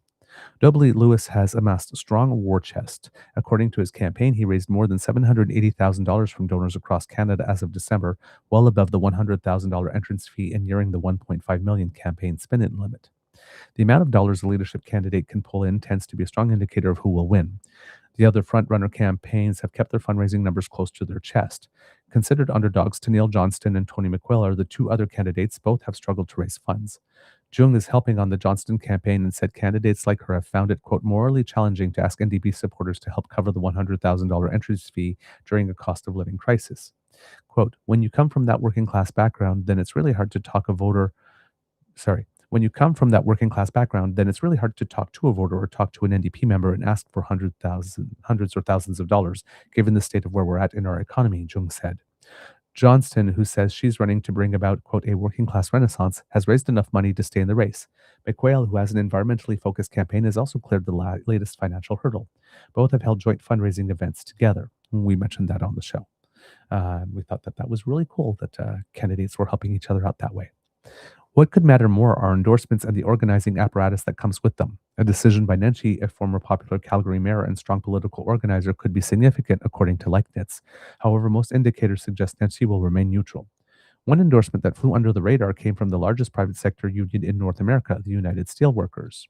The union, with its 225,000 members, announced in December that it was throwing its weight behind Ashton, who is a dock worker and the national president of the International Longshore Workers Union in British Columbia. Union members are already volunteering for Ashton's campaign, signing up members, organizing meet and greet events in local union halls, and making phone calls. Quote, that's a major get, like it said, noting that institutional labor capacity has helped boost the profile of Ashton, who entered the race as a relatively unknown labor leader. And I believe that he might actually be the front runner. While the NDP leadership campaign has the makings of a compelling political news story, for those outside the party, it's hard to tell.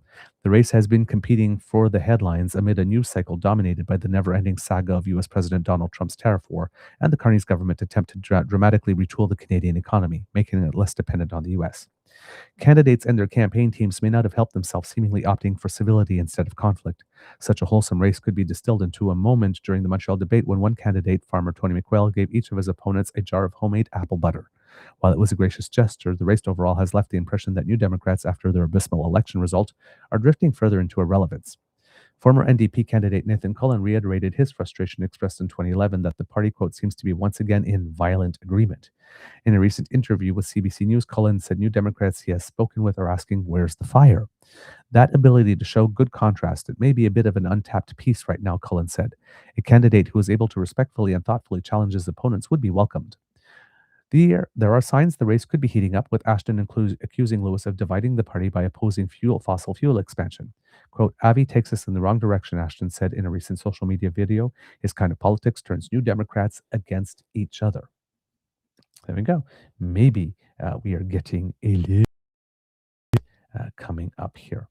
The other portion of the NDP story that we're bringing you today is that it appears that the party got the results of its post-mortem following the election.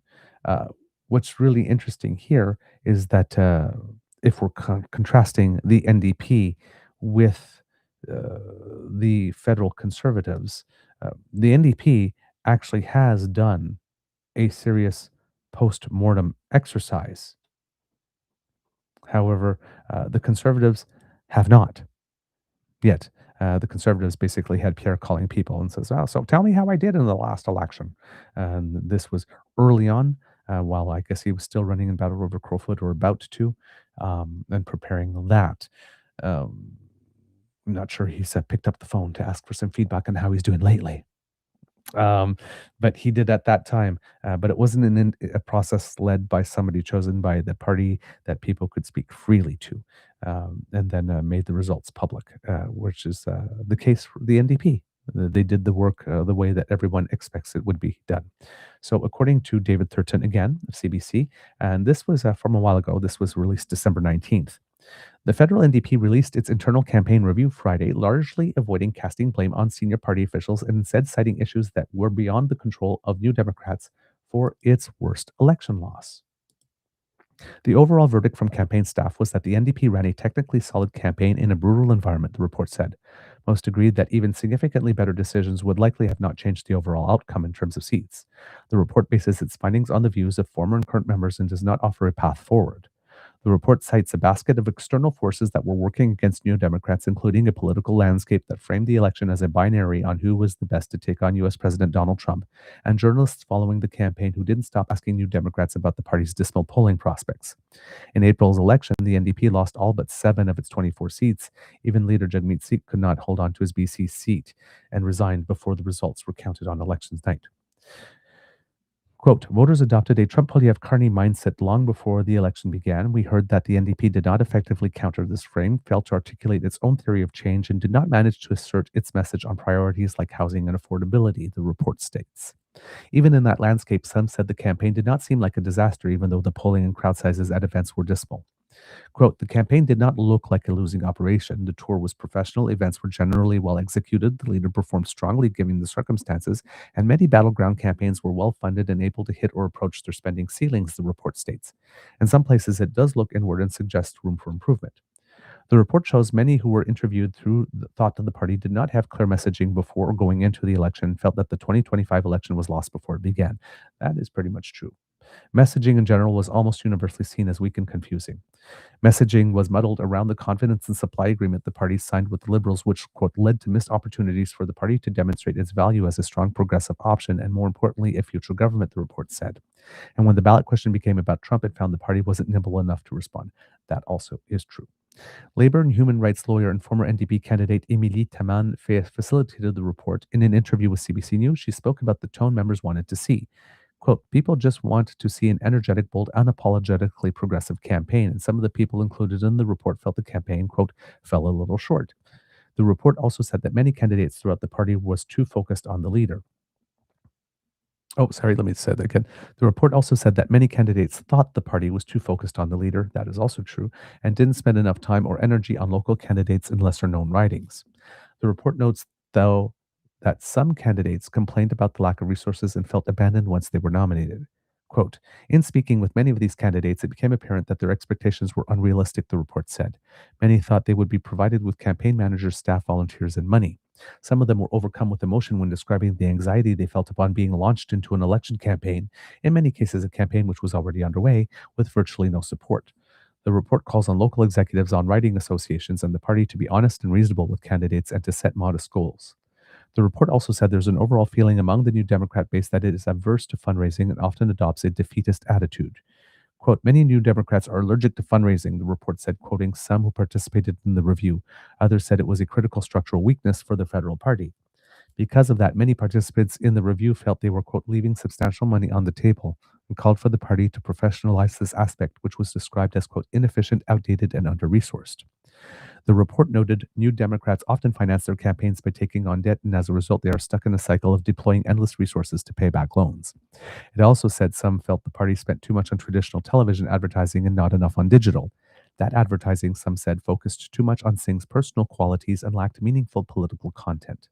Quote, many local campaigns complained that the central messaging failed to adequately respond to voters' primary preoccupation, Trump, the tariffs, and threats to Canadian sovereignty. This harkens back to a criticism seen in previous campaign reviews that the NDP runs elections campaigns that are too focused on leader.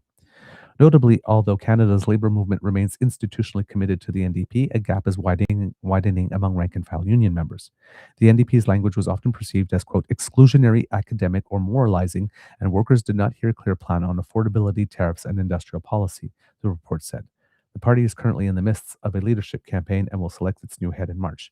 So basically, there needs to be a whole lot less of tisk tisk and finger wagging from the NDP and more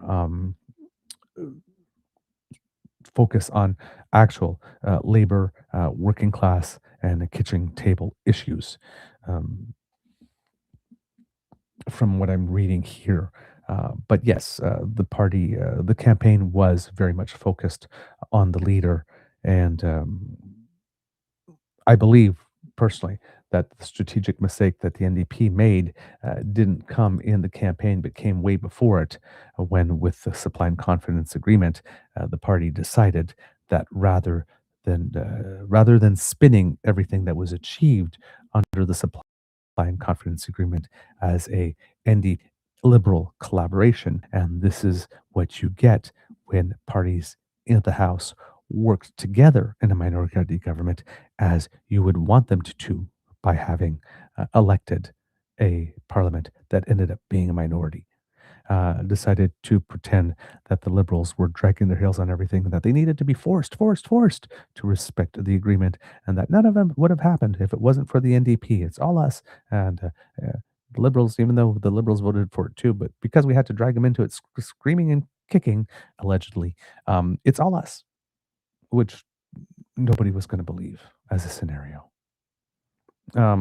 So to me, that was the fatal flaw, is that they decided not to champion what appropriate and fruitful and productive cooperation between parties yields in a bid to take too much credit.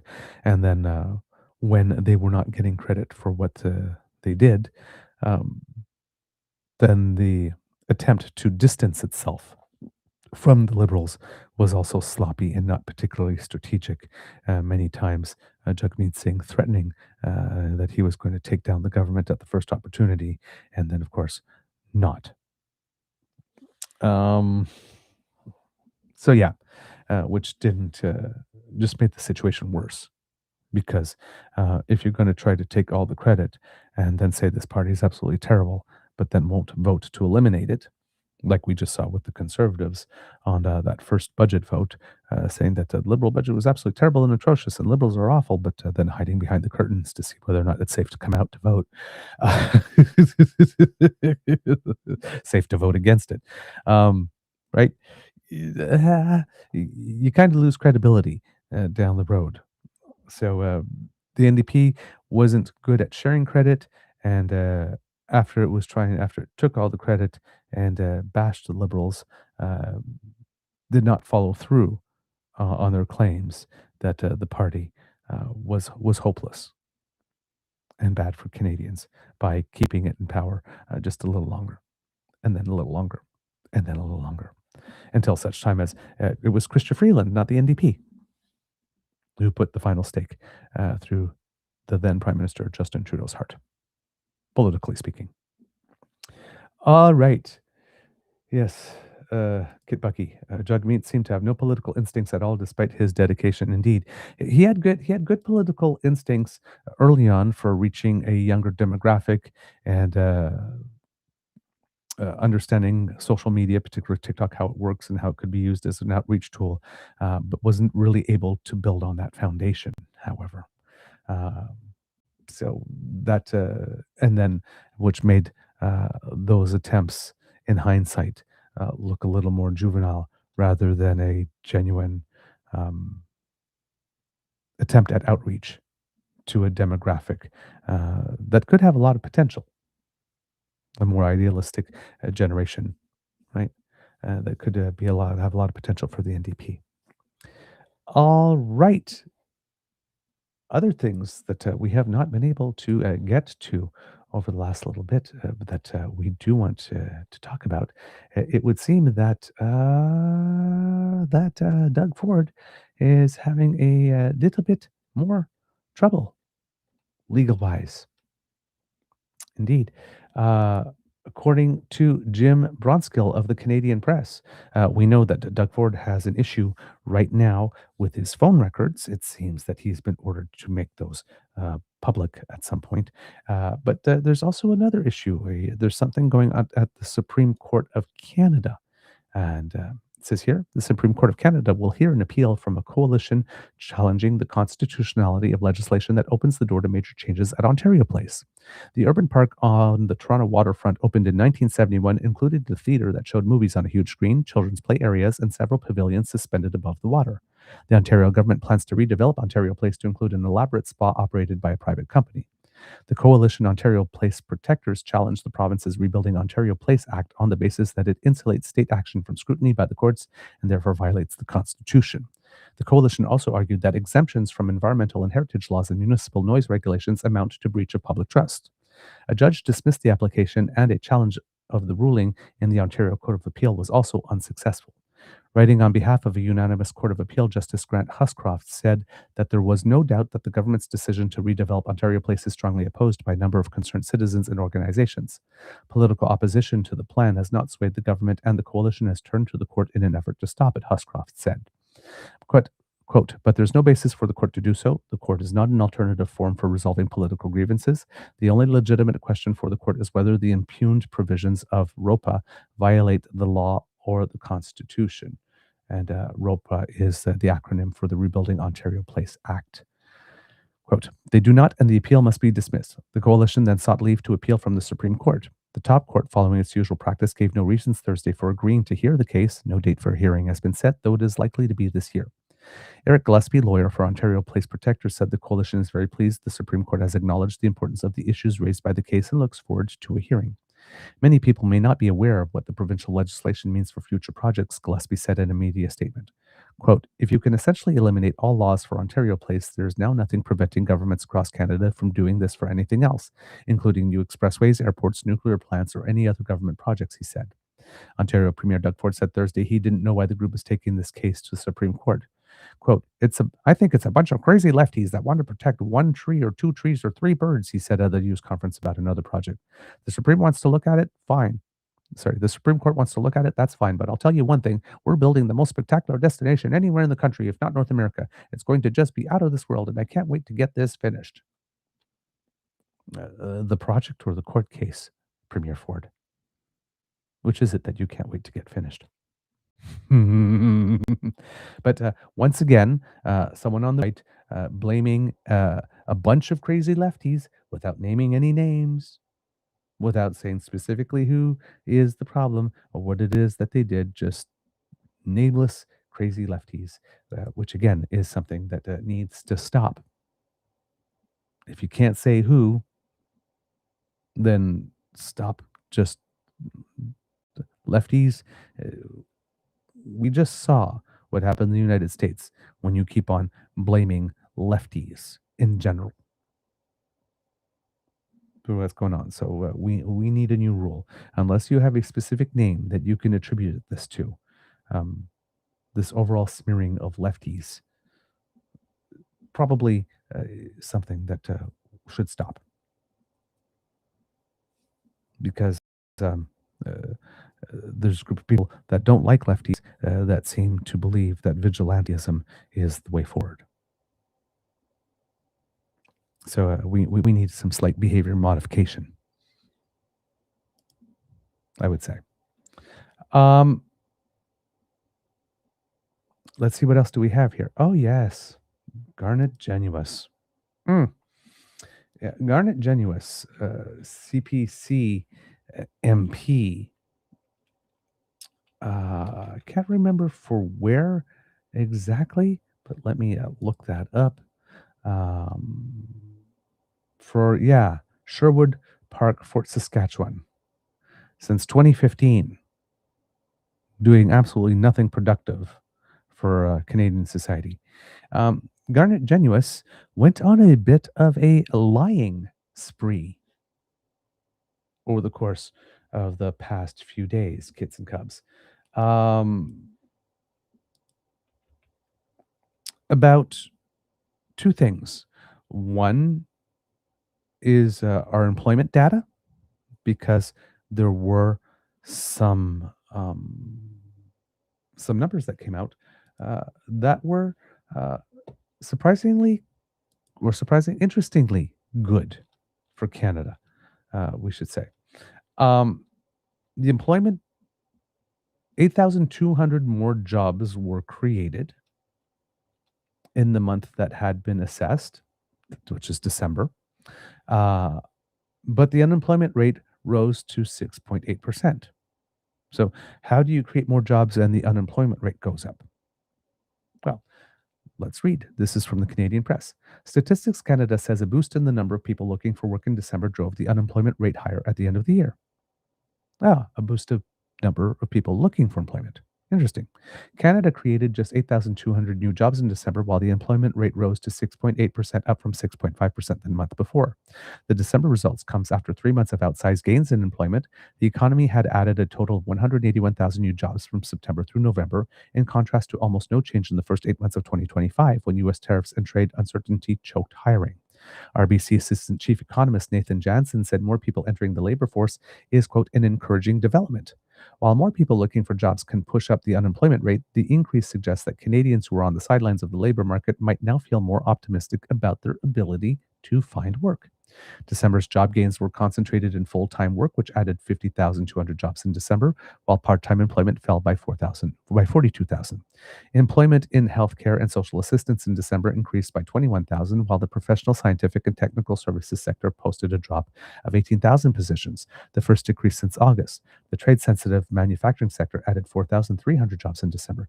You see, and this is interesting because I would have thought with the Christmas season, there would have been a whole lot more part-time employment happening in December, but maybe that was that number in November, which was mostly part-time jobs. But here in December, we have 50,200 full-time jobs created, with 42,000 part-time jobs disappearing. So in other words, more people, even though it's 8,200 jobs more, it's way more working hours for those 8,200 jobs, because it's part-time employment rather than full-time employment rather than part-time employment. Interesting. Okay. I'm not sure if I read this already, but I will read it again if I have. Employment in healthcare and social assistance in December increased by 21,000, while the professional, scientific, and technical services sector posted a drop of about 18,000 positions, the first decrease since August. The trade-sensitive manufacturing sector added 4,300 jobs in December. Job gains were higher for those 55 and over, but the job market remained difficult for young Canadians as youth unemployment for those aged 15 to 24 rose by half percentage point to 13.3. That figure was down from 14.7 record in September, a 15-year high outside the COVID-19 pandemic. Hourly wages rose 3.4% year over year in December, cooling from 3.6% in November, but that's still higher than core inflation. Analysts polled by Reuters ahead of the release had expected a net loss of 5,000 positions and the jobless rate to edge up to 6.6%. Statistics Canada said the labor market faced headwinds from U.S. tariffs through much of 2025, but conditions improved for job seekers towards the end of the year. Douglas Porter, BMO's chief economist, said the December figures bring job gains back to a more, quote, realistic place. Quote, following massive swings in the prior 6 months, mostly on the strong side of the ledger, tonight's ho-hum report likely has a better grasp on reality, Porter said in a note. He said the moderate numbers wouldn't be much interest to the Bank of Canada when deciding on any interest rate changes, and supported his prediction that the bank will hold rates. Friday's job report marks the Bank of Canada's last look at the state of the labor market before its interest rate decision, or its first interest rate decision of the year later this month. The central bank had its policy rate steady at 2.25% in its final decision of the year last month. So when Garnett Genuis saw these numbers, well, he couldn't let that we created 8,200 more jobs. He couldn't let it stand that those jobs were full-time. He couldn't let it stand that wages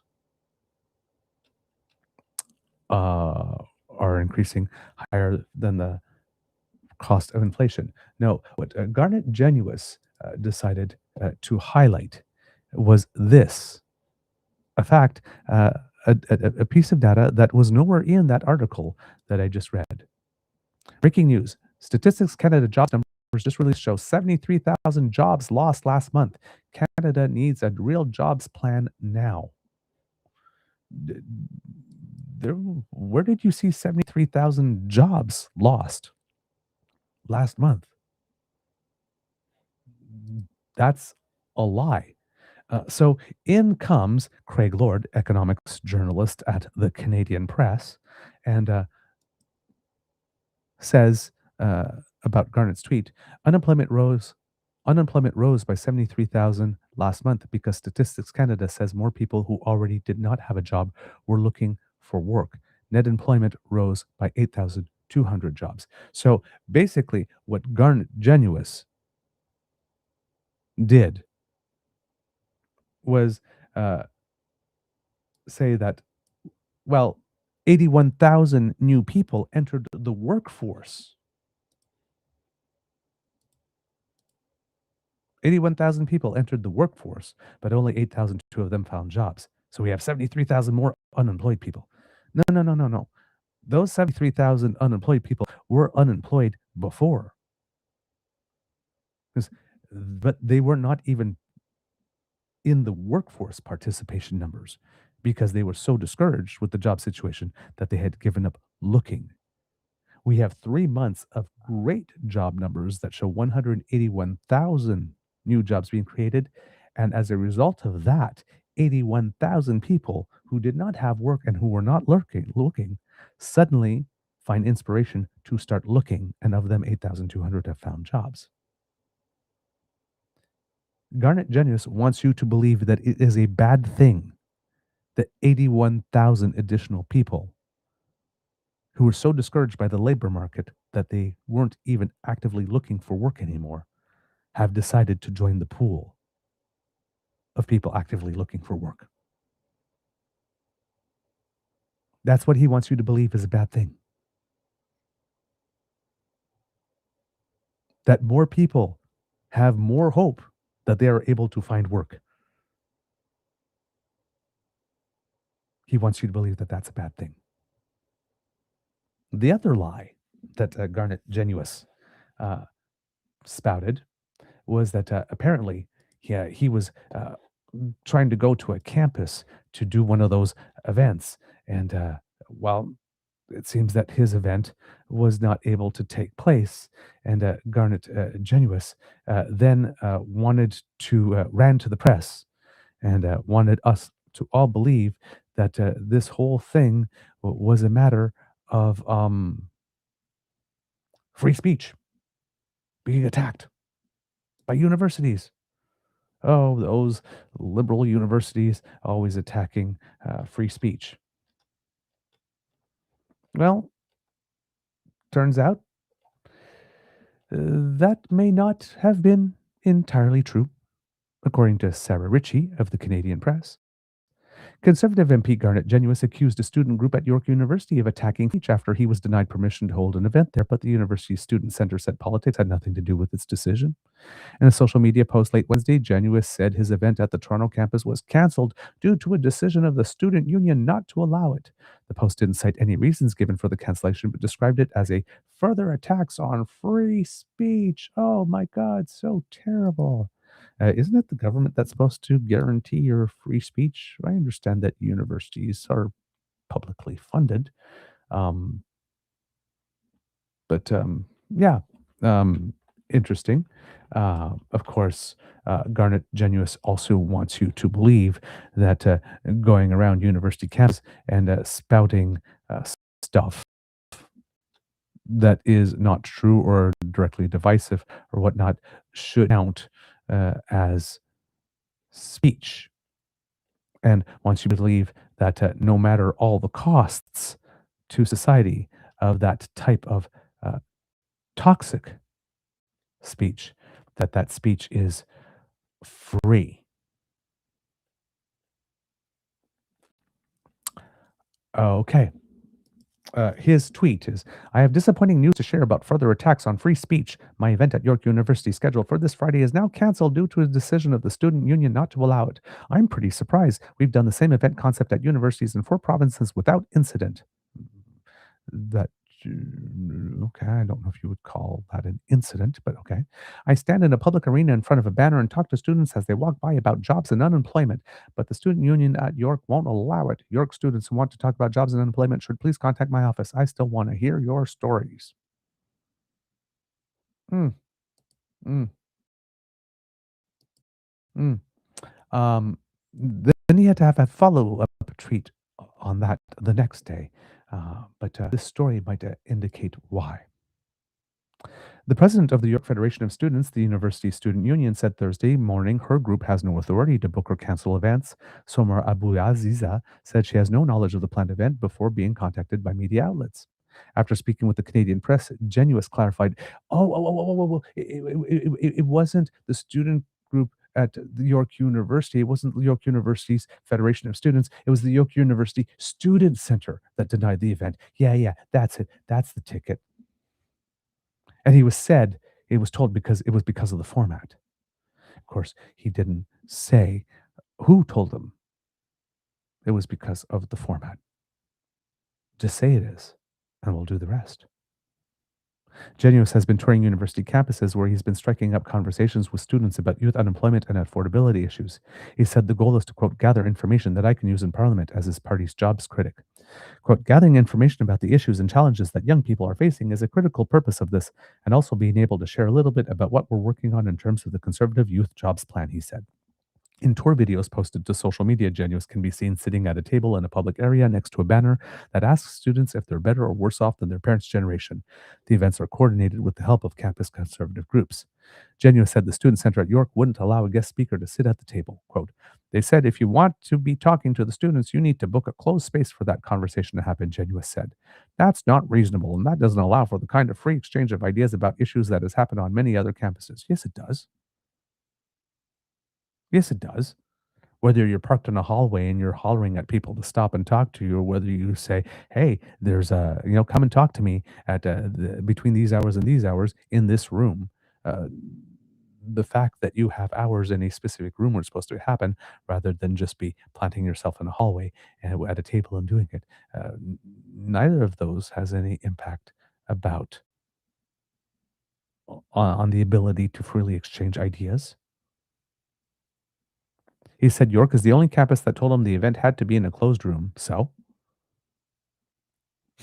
there's a responsibility that public institutions for the actors that control those spaces to allow those conversations to take place. They said it had to be in a room. You just couldn't be in the hallway. If that's true, that doesn't disallow the conversation from taking place.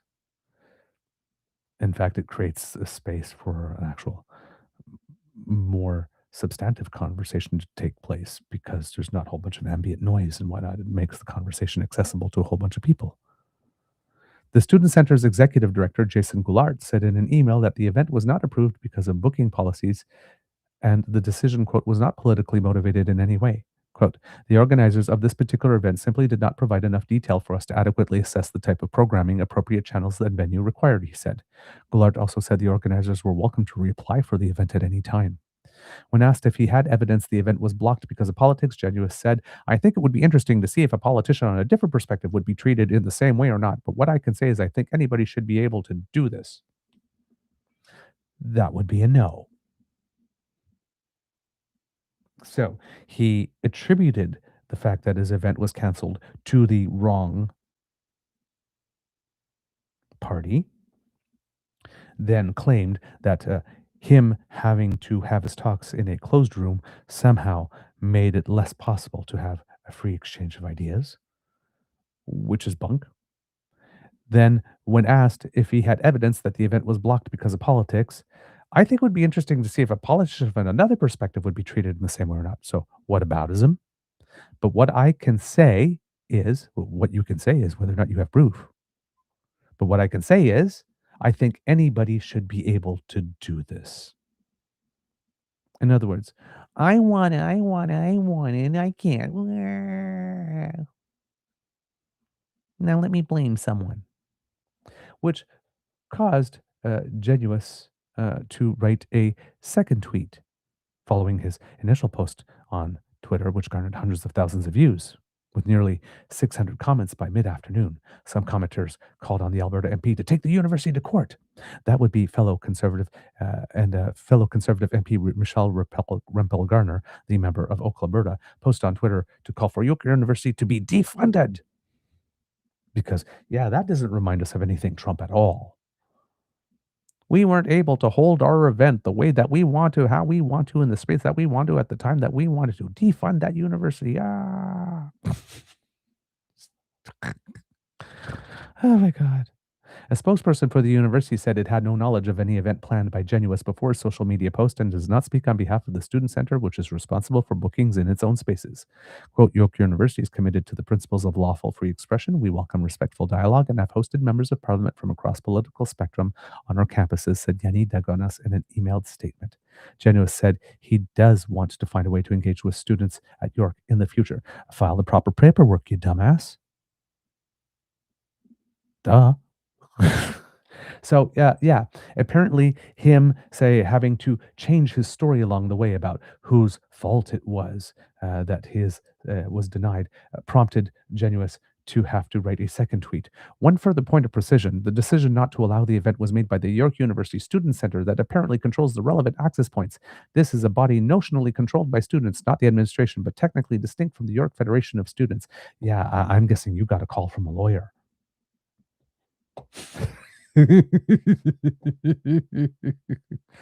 So basically now Garnett Genuis is complaining, students stifled my free speech. Because apparently originally was the university somehow. Lies, lies, lies, lies, lies, lies, and yet more lies. Speaking of which, we have another conservative who, we are to believe, was approached by the Liberal government trying to get him to cross the floor. And you will notice that there's something very similar about what he said, uh, as did Scott Anderson, who made the claim uh, not too long ago. So let's go take a look at this, kids and cubs. This is Amarjeet Gill. This statement. Whoops. Sorry, that is my bear. Switch that screen on you. For the past few weeks, I have been approached by the Liberals and encouraged to cross the floor. I have firmly rejected their offer. I will always honor the trust of my constituents of Brampton West have placed in me. I was elected to be their strong voice in Ottawa, and I remain fully committed to representing their values and priorities. I am proud to stand with our leader, Pierre Poilievre, the next Prime Minister of Canada, and I will continue to fight for the priorities that matter most to the people I represent.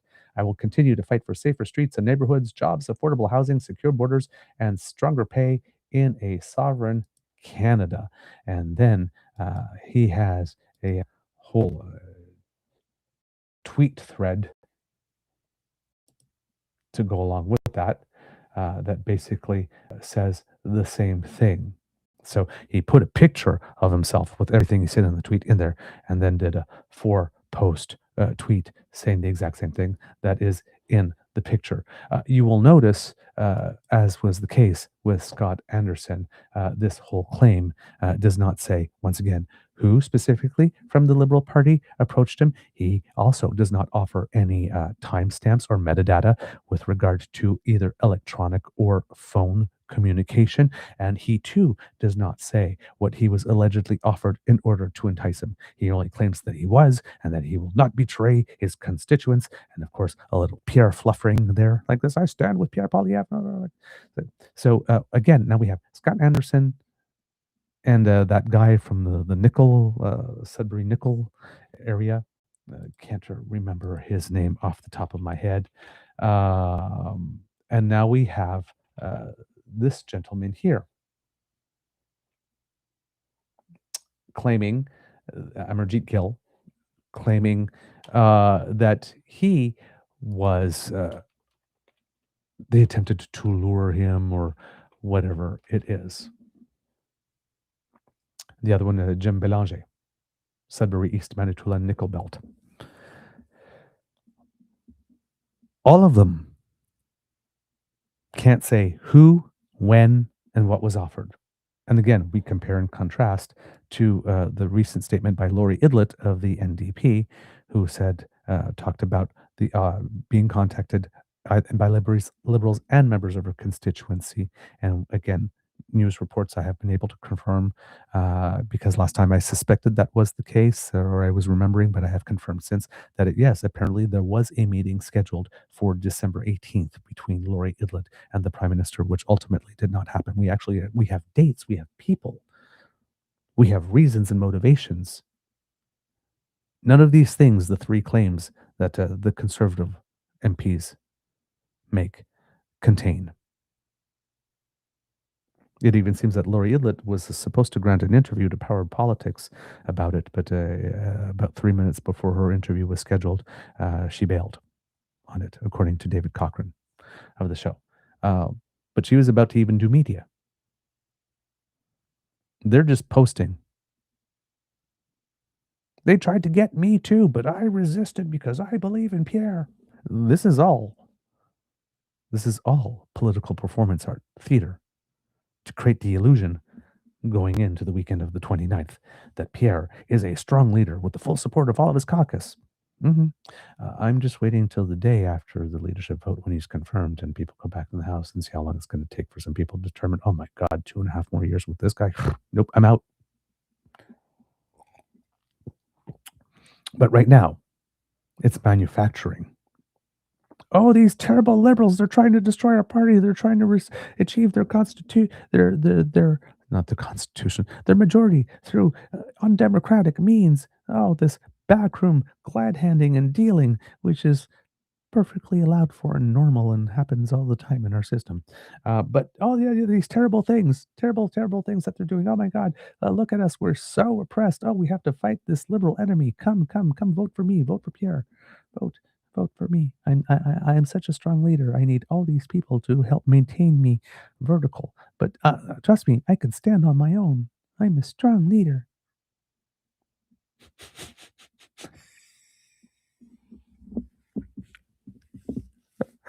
Okay, Skippy. Sure thing. You keep believing that. You keep believing that. Ooh, is uh is Mr. Gray with us today? I just saw Kit Elaine saying, "You don't think our dear queen has noticed you." I have not been able to check out the chat as much as I want to today, Kits. So if our friend Mr. Gray is here, oh yes, hello, how are you? I'm going to be reaching out to you soon, sir, to see if you would like to come on the show and have a little bit more of more conversation. So expect me. I will be coming. Okay. Mr. Gray going, I don't know about bankers.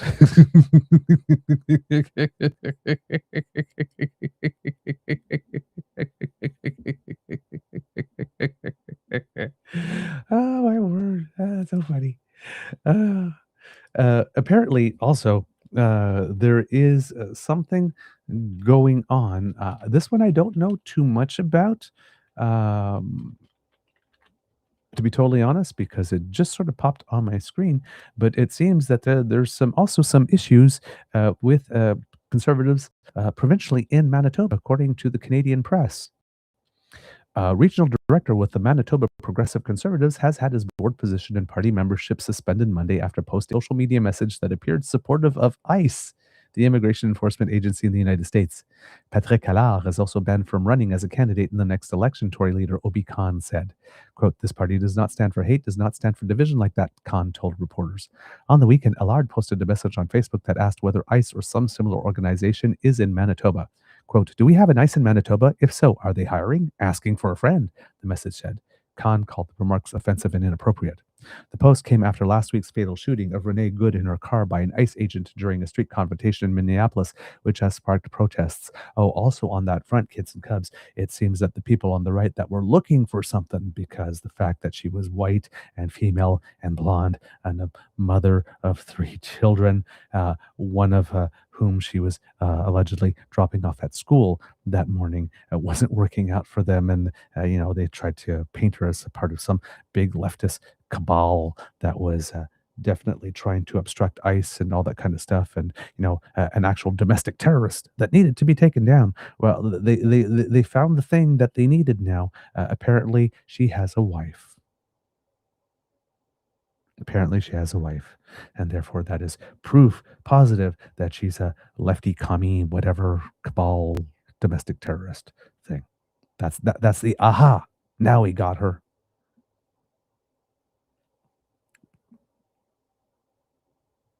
Yeah, they're coming for all of us. They're coming for all of us.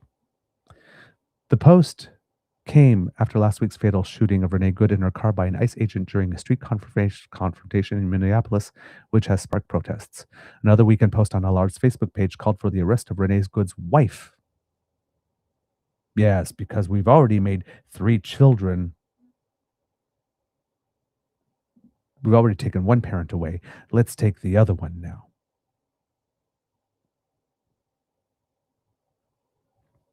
We have quislings among us. Wow. Amazing. Allard said Monday the post about ICE was tongue in cheek. Oh, yes, yes. Oh, again, the famous recourse of these conservatives who make these statements online. Can we not take away her rights? Let's arrest her wife too and leave these kids without any parents. Oh, haha! Can't you just take a joke? Mm, mm, narcissists always try to deflect with, "It was just a joke. Can't you take a joke?" This is not the kind of shit you joke about, buddy. The fact that you do not possess the judgment and discernment to know that, particularly in the position that you are in, probably justifies quite well that you have been let go from the party. Allard said he planned to talk with the progressive conservatives about his future in the party and said he and the party share the aim of defeating the governing New Democrats in the next election. Yes, you might share the game, share the aim of defeating the governing New Democrats in the next election, but you don't get to do that any frickin' which way. And that's not enough. Hey, why don't you keep me on your team? Why are you trading me? Why are you sending me away? We both want to defeat the opposition. Yeah, but you believe in using your hockey stick as a weapon to try to decapitate somebody, and we don't play like that. So sorry, even though we share the same aim of defeating the team, you can't sit with us because you're a little cuckoo for Cocoa Puffs.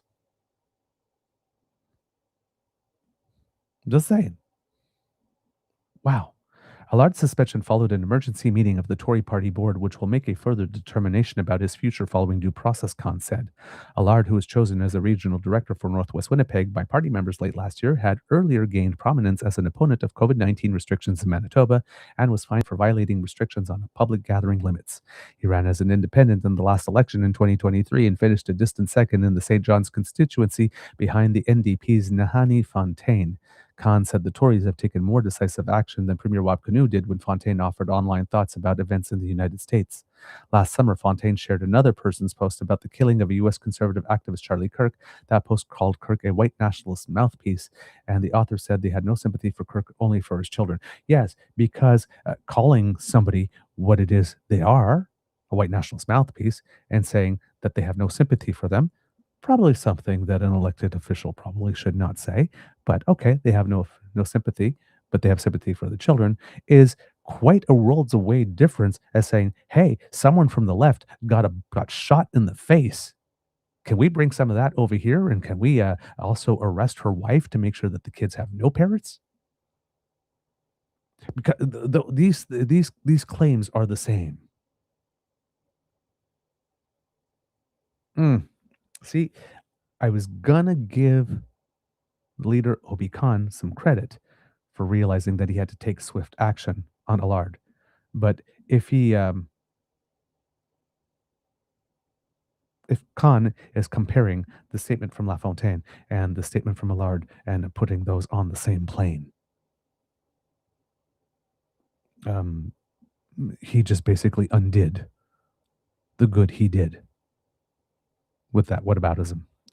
Fontaine apologized for reposting the message. Kinew rejected calls to remove Fontaine from cabinet and said he did not believe in cancel culture. Kinew, speaking Monday before Allard's suspension was announced, called on progressive conservatives to explain Allard's post. Quote, "When you see a mother killed, I think it should make everyone pause and bring out their best. Unfortunately, though, from the PCs, we've seen it's brought out their worst." Kinew said he spoke Monday with Minnesota Governor Tim Walz. "I let him know that we here in Manitoba support our neighbors," Kinew said. "There's so much confusion and so much violence. We just want to see things for our southern neighbors get back to normal, and I offered whatever assistance we can provide, and of course, the sense of solidarity that we can send down to our American friends, and in many cases, family." Again, Mr. Kinew handling that situation with grace and poise there. And making a point. When you see a mother killed, I think everyone should pause and bring out their best. Um, Not everybody has that instinct. And it is very good that he called on the progressive conservatives to explain Allard's post. It would be good for Allard to explain his own post as well, other than by saying, "Yeah, I was just joking." But what's also interesting about this is that it's this post from Allard that gets him booted from the party. because the stuff in his past that we read about that, gaining prominence as an opponent of COVID-19 restrictions in Manitoba, being fined for violating restrictions on public gathering limits. Maybe that was a sign that you didn't have the most upstanding member as a board director, as a regional director. The party's instinct late last year was to still choose him and make him a regional director, despite what they knew about him. Now they're surprised that he made a comment that went too far. Okay. There's a general lack of judgment and discernment going on. Gee, he violated restrictions. Let's make him a regional director. Would not have been on my checklist. Would not have been my checklist. But again, for that party, that's a selling feature, having opposed the mandates and violating the restriction. That gives you legitimacy, it would appear. Wow. Okay. One other thing, since we've been talking about the health of parties when we were talking about the NDP, there's also a little bit of news about the Green Party, kits and cubs. It would seem that the Green Party, if I'm not mistaken, is now debt-free again from the past election. I'm trying to find the article here. I had it with me just a couple of seconds ago. But yes, the Green Party, okay, well, that was with, okay, I have the article about settling with the debate commission about their exclusion, but the other bit, which I've already read into the record, of course, but the other news story is a little bit more recent, and for some reason it has just completely disappeared. Really weird. Okay, I will look it up manually and see if it's I can come up there. There we go.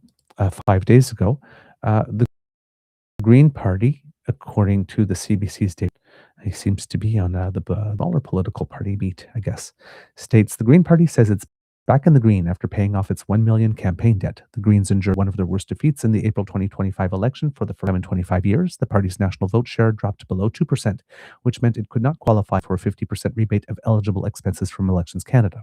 The party's co-leader, Jonathan Pedno, failed to secure a seat and resigned. After their electoral defeat, the Greens turned their attention to paying off a $750,000 bank loan and another $250,000 in outstanding expenses.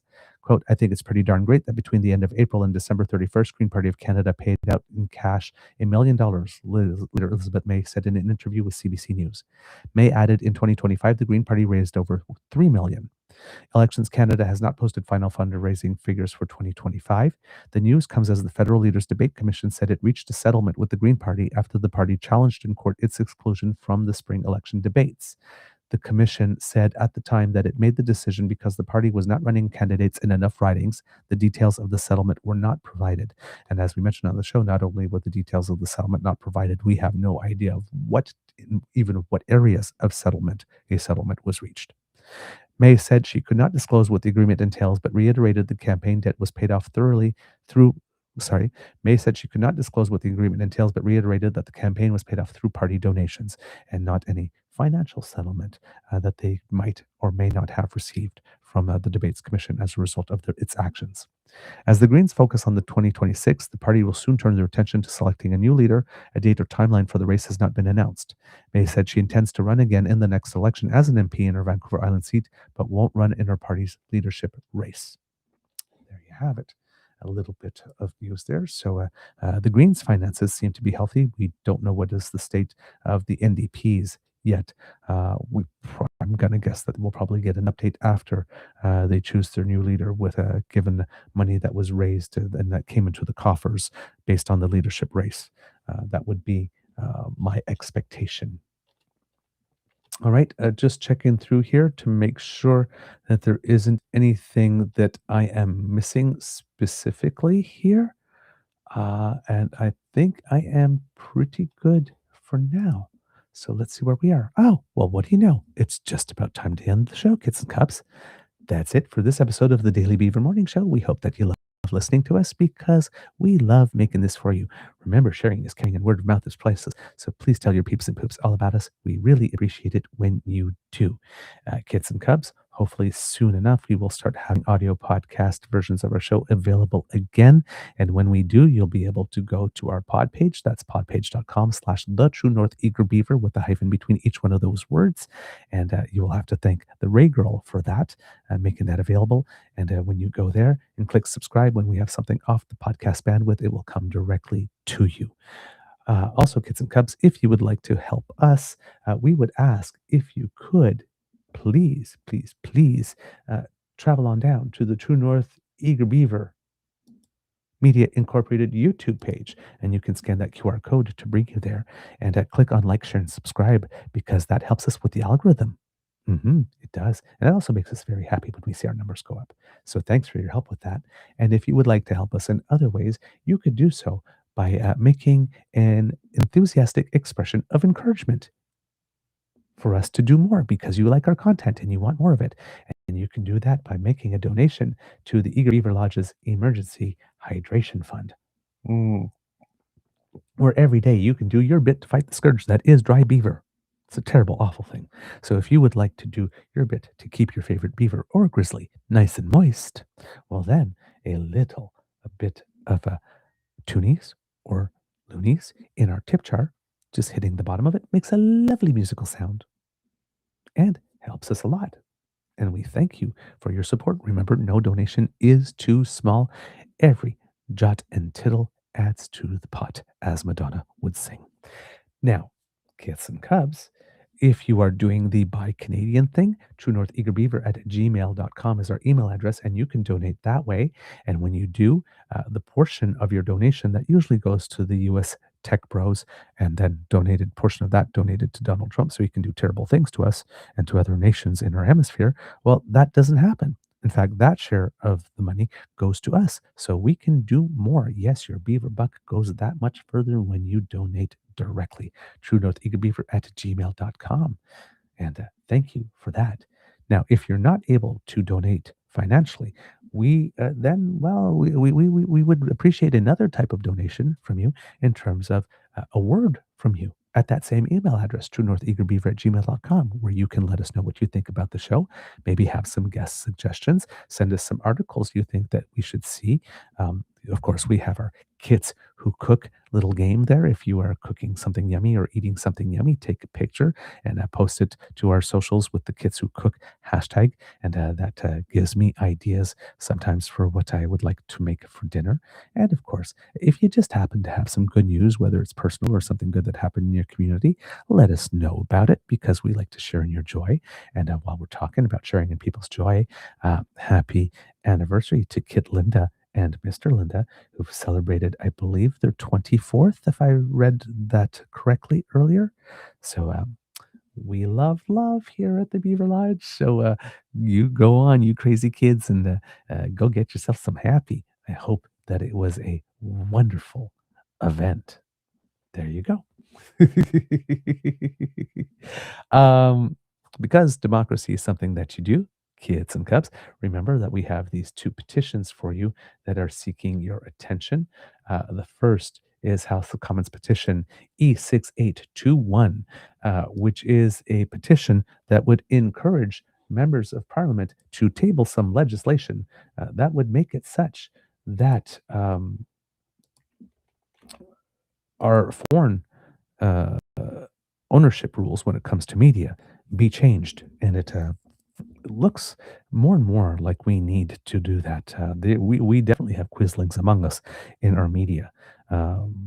Royce Coop at the Winnipeg Sun doing an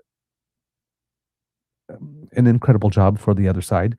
Brian Lilly from the Toronto Sun recently seems to be defending Doug Ford a whole lot less and making a whole lot more apologia for the United States and President Trump. Don't know exactly when that changed with him, but it did. We have Mr. Pacifume, who also posted a tweet celebrating the fact that the left took some bullets at the hands of ICE, a tweet that he has since deleted. Um, our foreign interference inquiry really should have taken a moment to look into our media as well.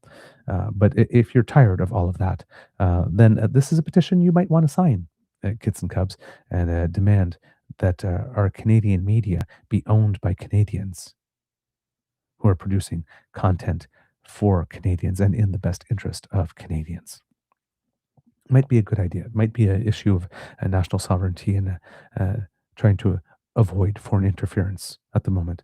In fact, you know, I wouldn't be all that sad if we weren't even having access to U.S. news at this moment, given what's happening there. I don't know if you noticed, but CBS took an interesting turn where now some of their journalistic philosophy they've thrown out their guidebook, and we respond to you. We want to know what you say about these things. Our coverage does not include enough about what you are saying. And with all due respect to my local plumber, if I was an American, if I wanted my local plumber's view on interest rates, I would ask him myself. What I want you to do, the news, is to get this information from people who actually know this stuff like the back of their hand, and people that I do not have access to. And I want you to tell me what it is that they're saying about it. And of course, in the United States, the Corporation for Public Broadcasting recently voted itself out of existence, and the PBS NewsHour has canceled their PBS NewsHour weekend updates, the weekend news broadcasts, for lack of funding. So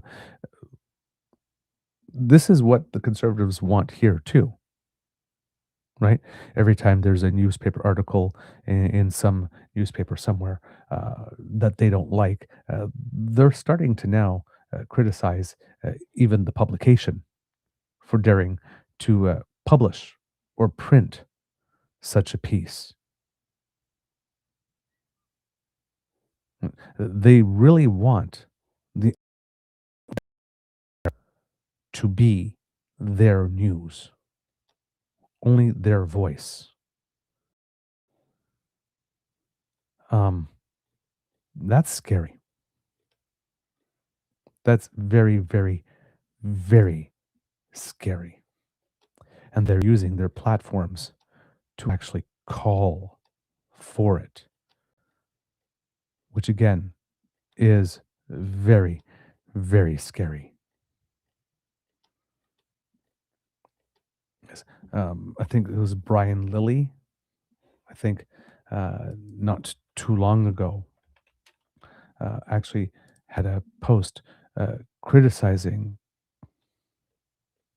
another media outlet, calling them irresponsible for what it is that they have done. And again, coming from Brian Lilly. It's weird. It's a Globe and Mail piece, opinion piece. And all they're doing is they're promoting it on Twitter, saying, "quote I'm almost 70, but give me the means to get Greenland, and so give me the means to get to Greenland, and I'll be more than happy to defend it."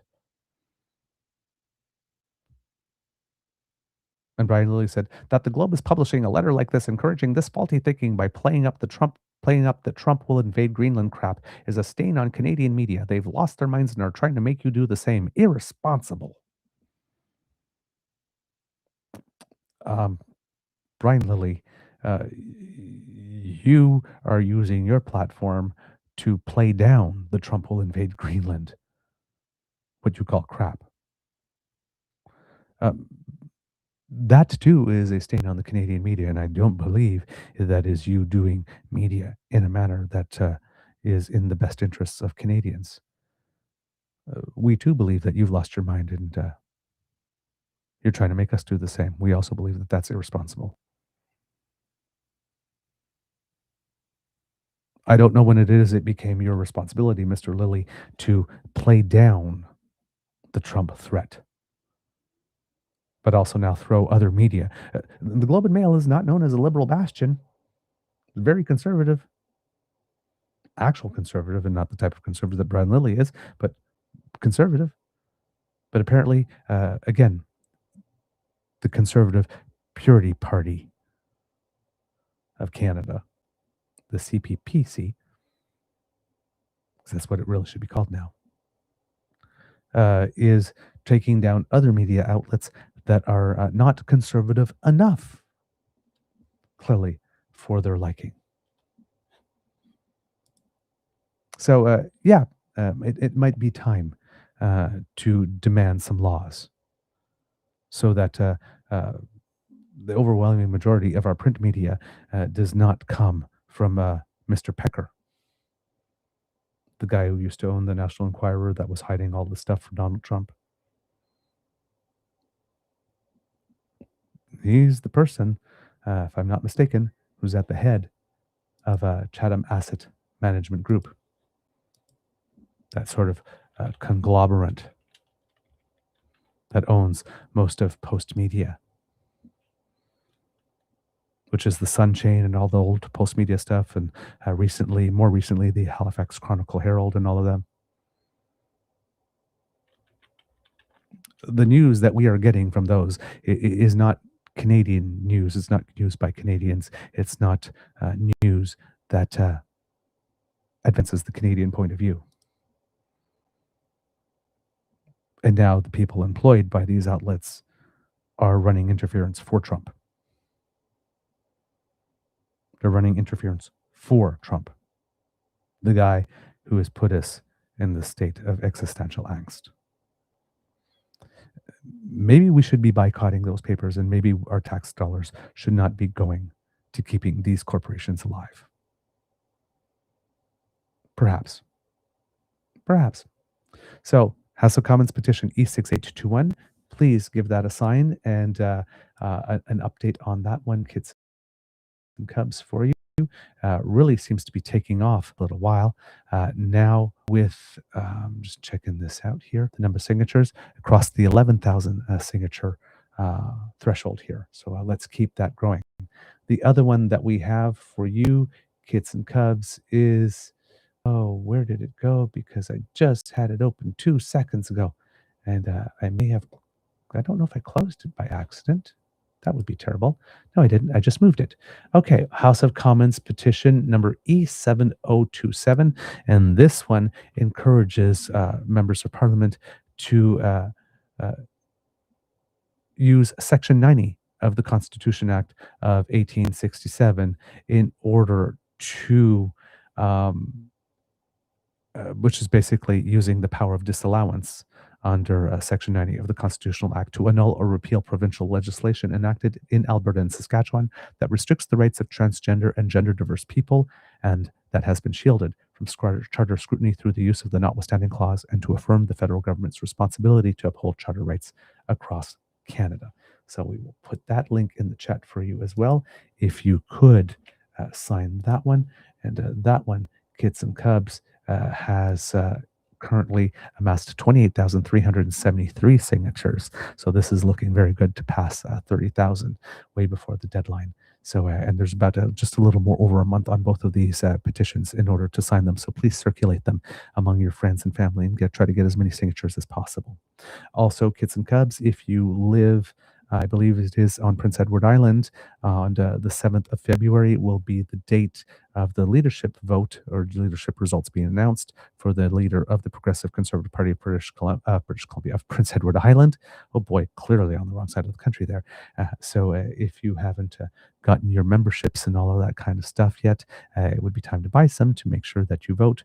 Remember, party politics is really where it's at. If you want the best possible candidates come the general election, then do your bit to make sure that the party, all parties, whether it's your party of choice or not, if you have the opportunity, field the best candidate.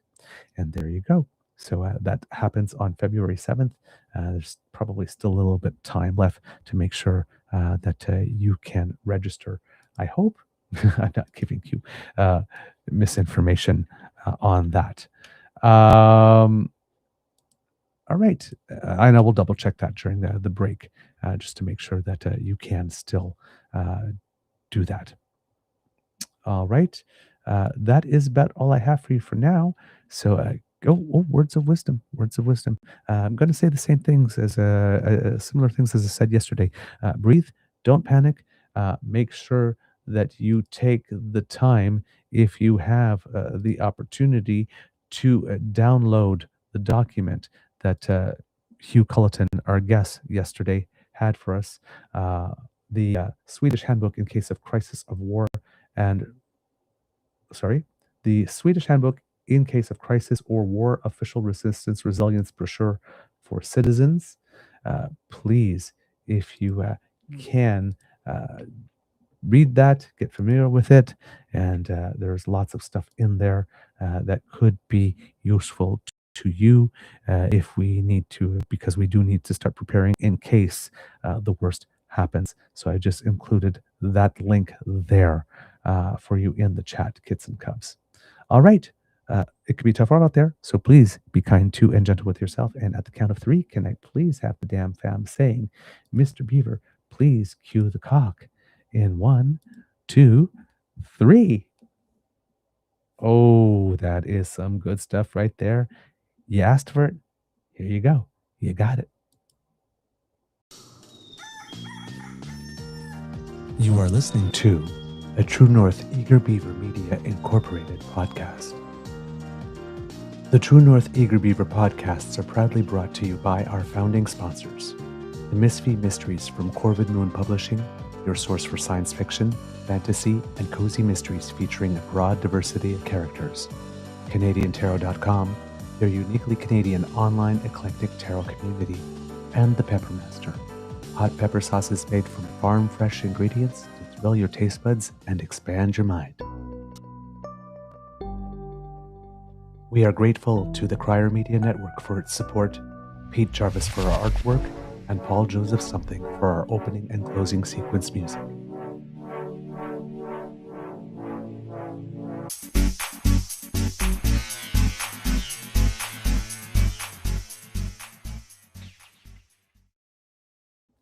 All right, kids and cubs, I did have a chance to look it up during that little break.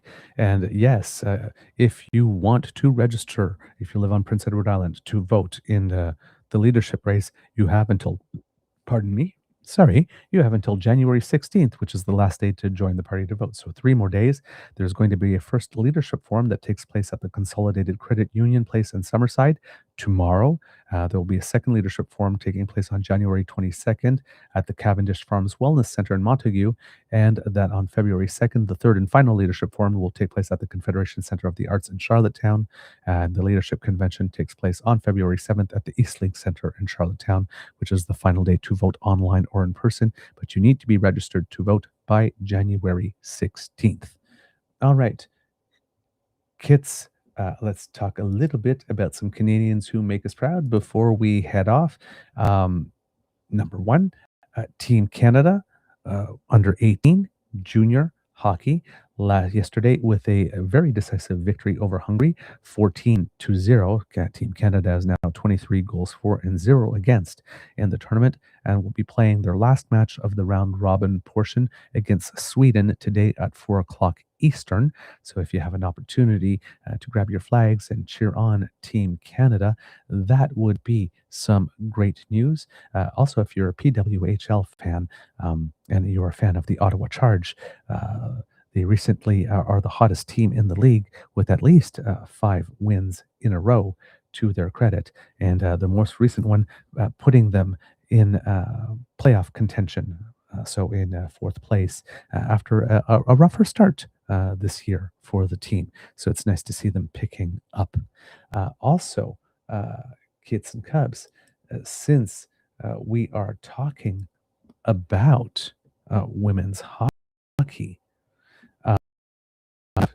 to talk about, because the men's team got for the Olympics got announced at the beginning of the year. I think it was very closely. I think it might have been the first year or close to the first of the year or the day before, last day of last year. it would seem that the women's team was announced. I think it might have been on the weekend.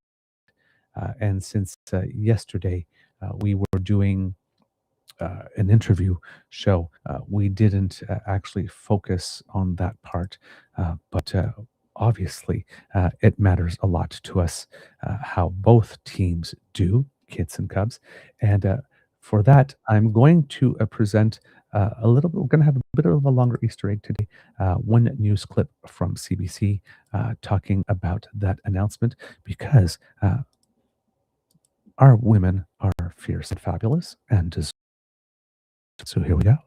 The Olympic women's hockey team that will defend its gold medal in just 4 weeks' time was announced today by Hockey Canada in Toronto. One of the players selected was veteran defender Renata Fast, who spoke after the team was announced. This is obviously a huge honor to be named to my third Olympic roster and to be a part of this incredible group. When I look at the roster, I see so much skill and so much compete, and then obviously a ton of experience as well. But with that experience, there's also 7 first-time Olympians, and I think as a group we're so proud of them and we're excited for them to have earned this opportunity to forever be called an Olympian, something that all of us have dreamt since we were very young. The CBC's Jamie Strachan was at that announcement and joins me now live. So Jamie, take us through the announcement. Well, we now know the 23 players that will represent Team Canada at the Olympics in Italy, a team that will be attempting to defend the gold medal that Team Canada won at the 2022 Games in Beijing. And here's what I can tell you about the roster. 16 of the 23 players familiar to Canadians. They've been on this Olympic team before, some of them competing in the 3rd, the 4th Olympics. A lot of those familiar faces that have become really the backdrop of Canadian women's hockey in this country. Marie-Philippe Poulin, Natalie Spooner, Renata Fast, Sarah Nurse, those names that are quite familiar to Canadians.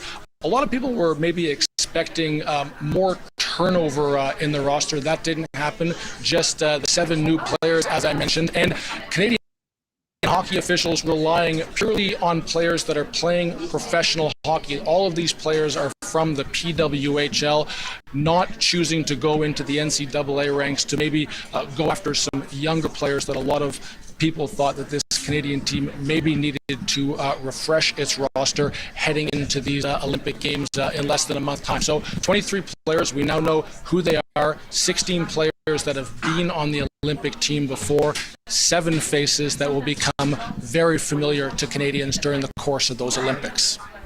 And what more can you tell us about the tournament?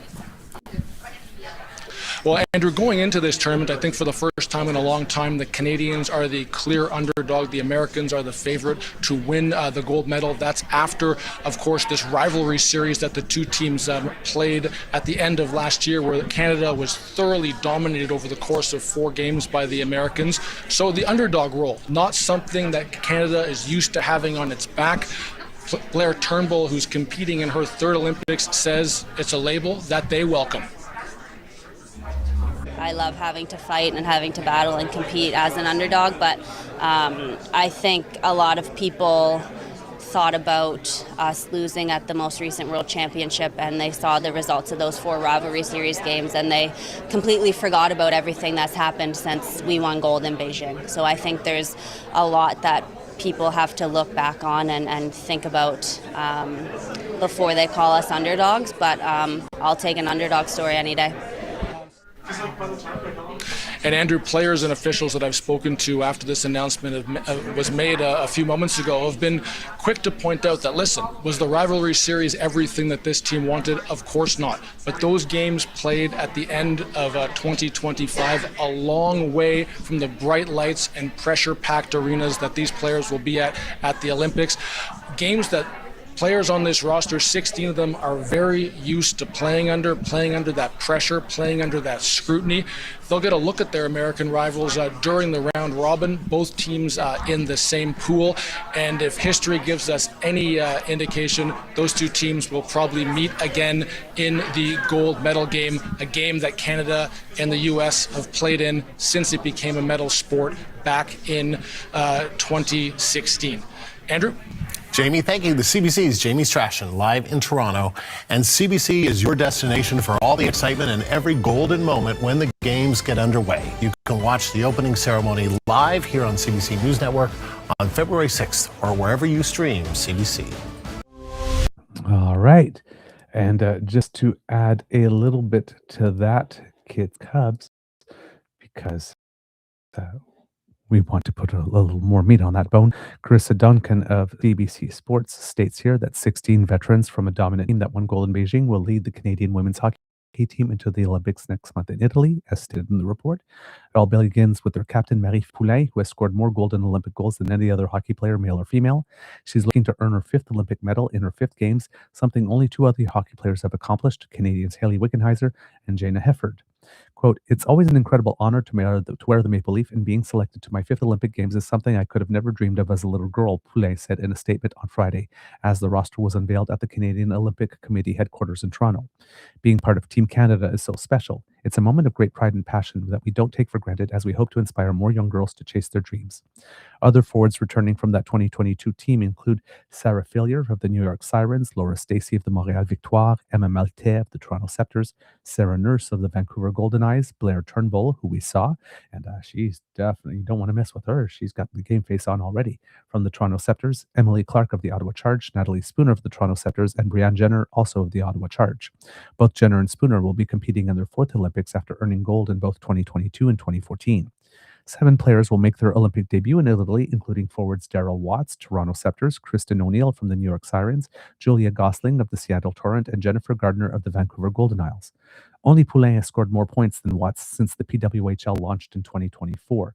O'Neill, meanwhile, has carved out a role as a face-off specialist and 4th-line center who other players hate competing against. Gardner has had strong sophomore season in the PWHL with her hometown Golden Eyes, while Gosling is tied with Hillary Knight for the team lead points on rival Seattle. Most of the members of the 2022 Blue Line are back: Renata Fast of the Toronto Scepters, Aaron Ambrose of the Montreal Victoire, Justine Larocque of the Ottawa Charge, Ella Shelton of the Toronto Scepters, and Claire Thompson of the Vancouver Golden Eyes. Sophie Jacques, a 2-time Walter Cup champion, now playing with Vancouver, and the Montreal Victoire's Katie Tabin will compete in their first Olympic Games. It will also be Tabin's first major tournament for Canada after making her senior national team debut this past fall at the Rivalry Series. That gives the Canadian staff the option to roll out pairs who compete together in the PWHL, including Fast and Shelton, with Toronto and Montreal's Tabin and Ambrose. Thompson and Jacques have also logged in time together with the Minnesota Frost and are now teammates in Vancouver. Anne-Renée Desbiens of the Montreal Victoire returns in net and should be this team's starter, having never lost a game at the Olympics. Joining her will be Emerance Mascheiber of Vancouver Golden Eyes, who won with this team in 2022, and newcomer Kaylee Osborne, who has been solid under a heavy workload as the starter with the New York Sirens. Quote, "Paring down the roster to the final group to represent Canada is always a challenging process," Canadian GM Gina Kingsbury said. "We began the year with 30 athletes who trained with us throughout the season, while also evaluating a deep pool of talented players, ensuring every decision was carefully considered. We are confident we have selected a highly motivated and eager group who take great pride and passion in wearing the maple leaf." For years, the Canadian team was built through centralization, where Olympic hopefuls would live and train together in one location for months leading up to the Games. It was a major advantage for Canada and helped build team chemistry. That's no longer possible as players now compete in the PWHL. Instead, this team was built over 3 training camps in Calgary, Toronto, and Montreal last fall. Performance at 4 rivalry series games this season against the United States and in the PWHL were also factors. Players like Watts, Jacques, and Tabin were able to translate strong PWHL performance into a spot on the national team. The biggest surprises come on defense, where 19-year-old Chloe Primerano was one of the final cuts. She's a skilled and strong skating defender with the University of Minnesota, who figures to be a big part of Canada's future. New York Sirens captain Mika Zandi Hart and Montreal Victoire rookie Nicole Gosling were also among the last cuts on defense. Tabin's versatility to play on both sides of the puck plus her built-in chemistry with Ambrose may have given her an edge. Up front, 19-year-old Caitlin Kramer, Seattle Torrent forward Daniel Serdachny, and Vancouver's Hannah Miller were also in contention. Miller's eligibility to compete for Canada was the subject of an appeal with the International Ice Hockey Federation, as she'd previously competed with the Chinese team. It's not clear whether the IIHF made a ruling on that appeal before the team was named. With the timeline for Nurse's injury still in flux, Kramer or Serdachny could be last-minute call-ups should she be unable to compete. Only the third goaltender spot was up for grabs, and it came down to Osborne or University of Minnesota Duluth goaltender Eve Gascon. Both will be a big part of Canada's future in net, but Osborne has proved her mettle against the top players in the PWHL, having started every one of the Sirens games so far this season. All 23 of the players selected to compete for the Canadian team play in the PWHL. It's a contrast from the American team, which is bringing 7 college players to Italy. Quote, being selected to represent your country at the Olympic Games is an incredible honor, and we congratulate all 23 of these incredible women for this outstanding achievement, Hockey Canada's president and CEO, Catherine Henderson, said. As proud Canadians, we are inspired by your accomplishments, and we can't wait to cheer you on as you wear the maple leaf on the world stage and compete for gold in Milan. Canada will open its tournament on February 5th against Finland. In addition to Finland, Canada's Group A includes the United States, the Czech Republic, and Switzerland. So even though the opening ceremony is on the 6th, some of the hockey matches are going to start before the official Olympics begin, or begin officially, I should say.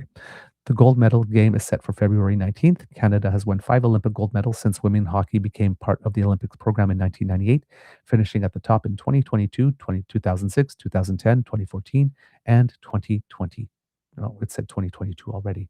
I'm guessing that maybe that was supposed to be 2002, 2006, 2010, 2014, and 2022, because it seems that they're in numerical order. And that might be a typo in the article there. Great congratulations to our team. Go, go, go. I hope that your preparations go well. And underdog or not, the Olympics are a whole different game. And on any given Saturday or Sunday, we can win. So, we are definitely sending the content and the quality required to get that gold medal. So let's hope we do so. We'll be cheering for it, that's for sure. Finally, at the Australian Open qualification rounds, we've had 3 Canadians make it past the first round of qualifications. Liam Drexel for the men won his match yesterday. Marina Stakusic won it the other day, and so did Carson Branstein. So she is on her path to make her second ever Grand Slam main draw. So all 3 of them will be in action over the next few days, trying to advance to the third and final round and then to the main draw. That's all I have for you today, kits and cubs. Amour et bisous. We will see you tomorrow. Until then, keep well, and we'll see you soon. All right? Bye.